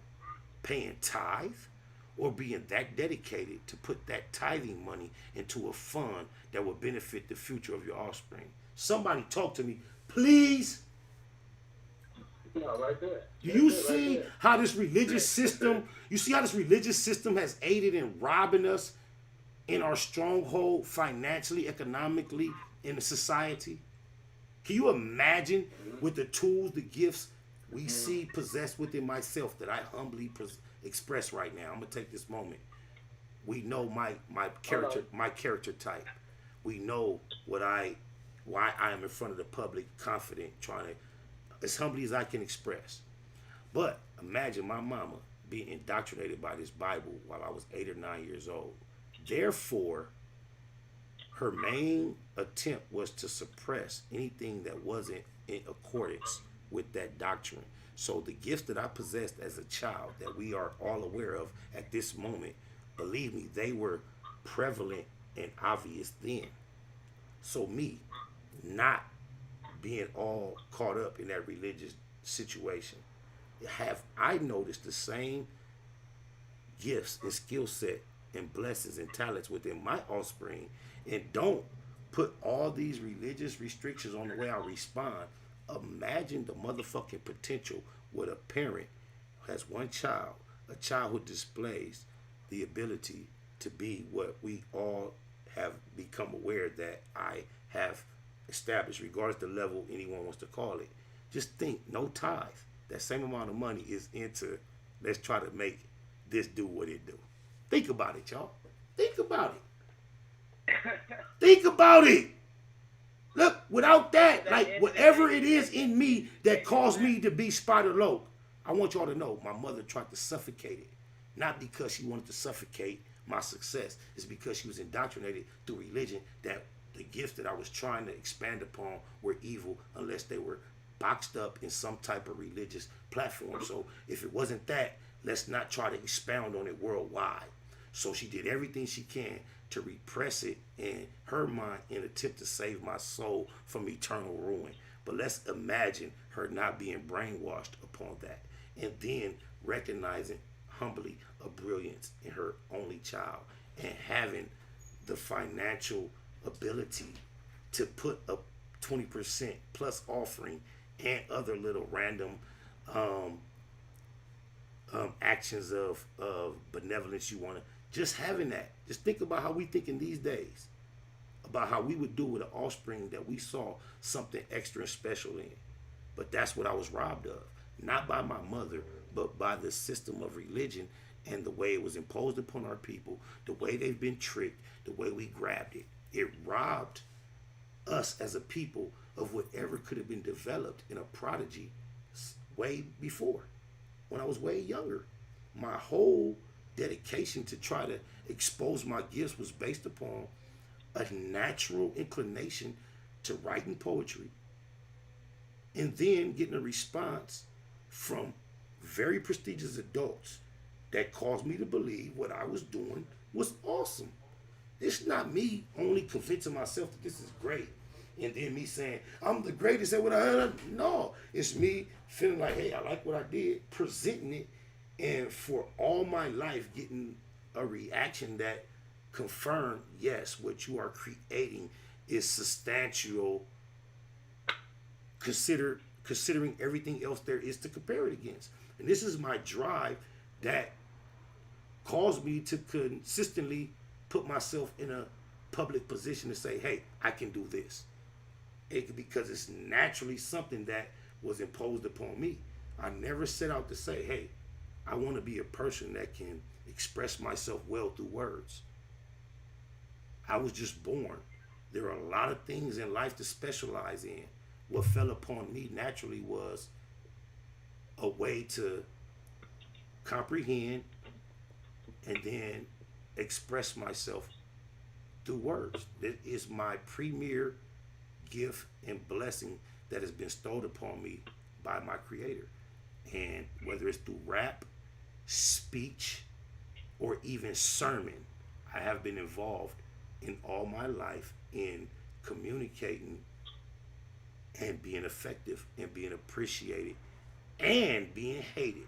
Because a lot of times when you communicate effectively and you minus emotion and you utilize truth and principle as your basis in the conversation, you're going to be hated by those who are not willing to accept truths that don't coincide with the condition or position that they were already finding themselves in. Do you follow me? Can I get a amen? Jeter. Yeah, we don't want amens. We want Jeters. We're going to take Jeters. Yeah, that's what we do. Go ahead, y'all. Born into this world, and the ones that brought you into this world, man, you gotta let them matter, you know, and then everything breaks down from there. Hey, you just made me, you know who you just made me think about, cause my most beloved, one of my most beloved uncles, because I love my Uncle Wayne, my Uncle Barty, rest in peace. I love my Uncle Junebug. But my adopted uncle, and I didn't adopt him as much as he adopted me as a nephew. His name is Grant Johnson. He go by the name Dog, and he's one of the original Compton Crips. Kind of like don't even have a set. He came from Park Village area. Then he also came from the Stevenson Village area, which is Carson Compton. But niggas like Turtle, Huncho was his childhood peers. Marcellus from Lantana, for those that know. But he lost his life recently due to a battle with cancer that started a couple years ago. I love him to death, and just because you mentioned that type of shit, you put him on my mind. He lost his life as recently as to the fact that we have yet to hold his services. And I just want to send my condolences and love to the whole Johnson clan. He had 14 kids, but yet his offspring expands beyond his 14 blood children. He was certainly a G. And his love, though, he also knew Tookie. It's the type of, he died at the age of 59. Remember I told y'all it seemed like they robbing our black men of life beyond the age of 60.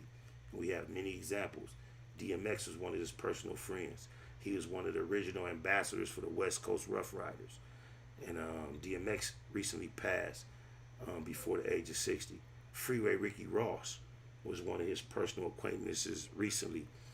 Freeway Ricky Ross also, like myself, has endeavored into the legal marijuana business. And my uncle, he was a grower that lended his services and talents toward Rick Ross' whole movement. And if y'all know, I got a song called Smoke Chronic with me, J-Rock, and Schoolboy Q. And one of the lyrics I say, my uncle taught me to grow, Lord, bless him kindly, as I baptized them babies in that SM90. For one, SM90 is a component utilized to enhance marijuana throughout the growth process that I learned directly from my Uncle Dog. However, I want y'all to know when I say my uncle taught me to grow, Lord, bless him kindly, as I best baptized them babies in that SM90.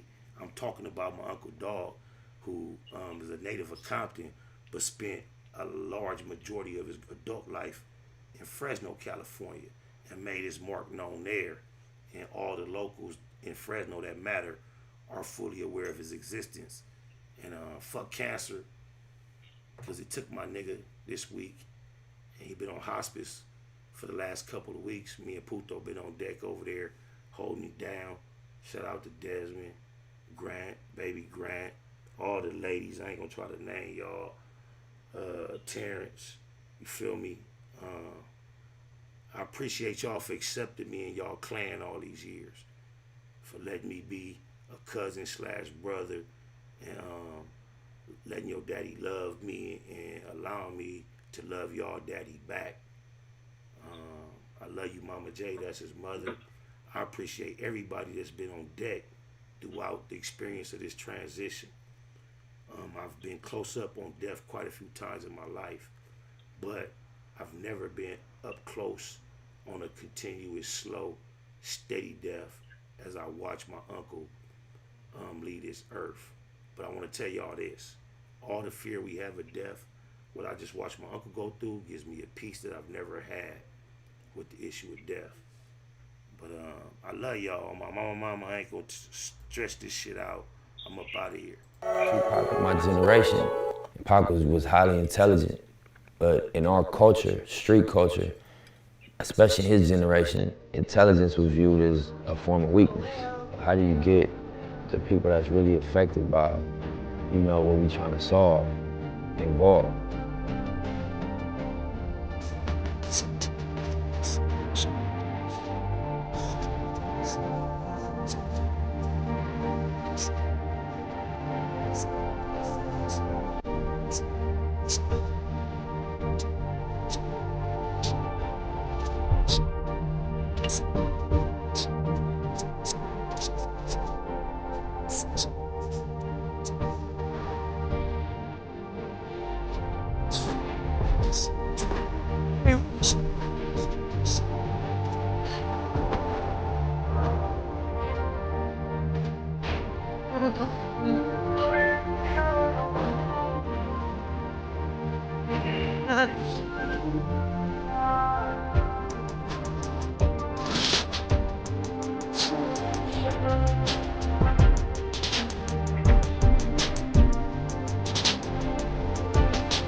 Mathematical marathon and making moves taken. The heartbreaking news made major breaking news.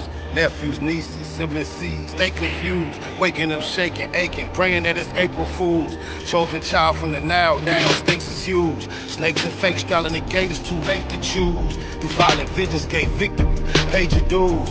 Motivated, demonstrated, elevated views. Truths don't die, we multiply. I ain't make the rules. Self-medicate, meditate, and celebrate the blues. Neighborhood, roller coaster, you can take the cruise, I'm good. Blue laces, suede Puma's favorite shoes. Jesus to the generation. You never say me on my babies. Most beautiful gift Pluto ever gave me. For such a precious life, who decides price? I couldn't view the slide twice, cause they crucified Christ.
Snakewood and that puzzle. Big shout out to my nigga SPI, spotter low. You know I'm in the black box, had to come through, tap in, show love one time.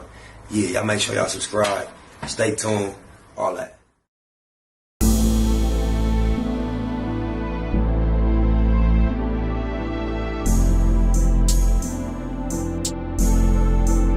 I overlook my competition, never seeing them. I done trained my mind that I'm going. You could tell by how I walk, talk, I'm a boss. A east side millionaire, homie, what you thought? My life is a movie. SPI Can't get close to me. They mad cause they can't be. Everything that they wanna be. Yeah.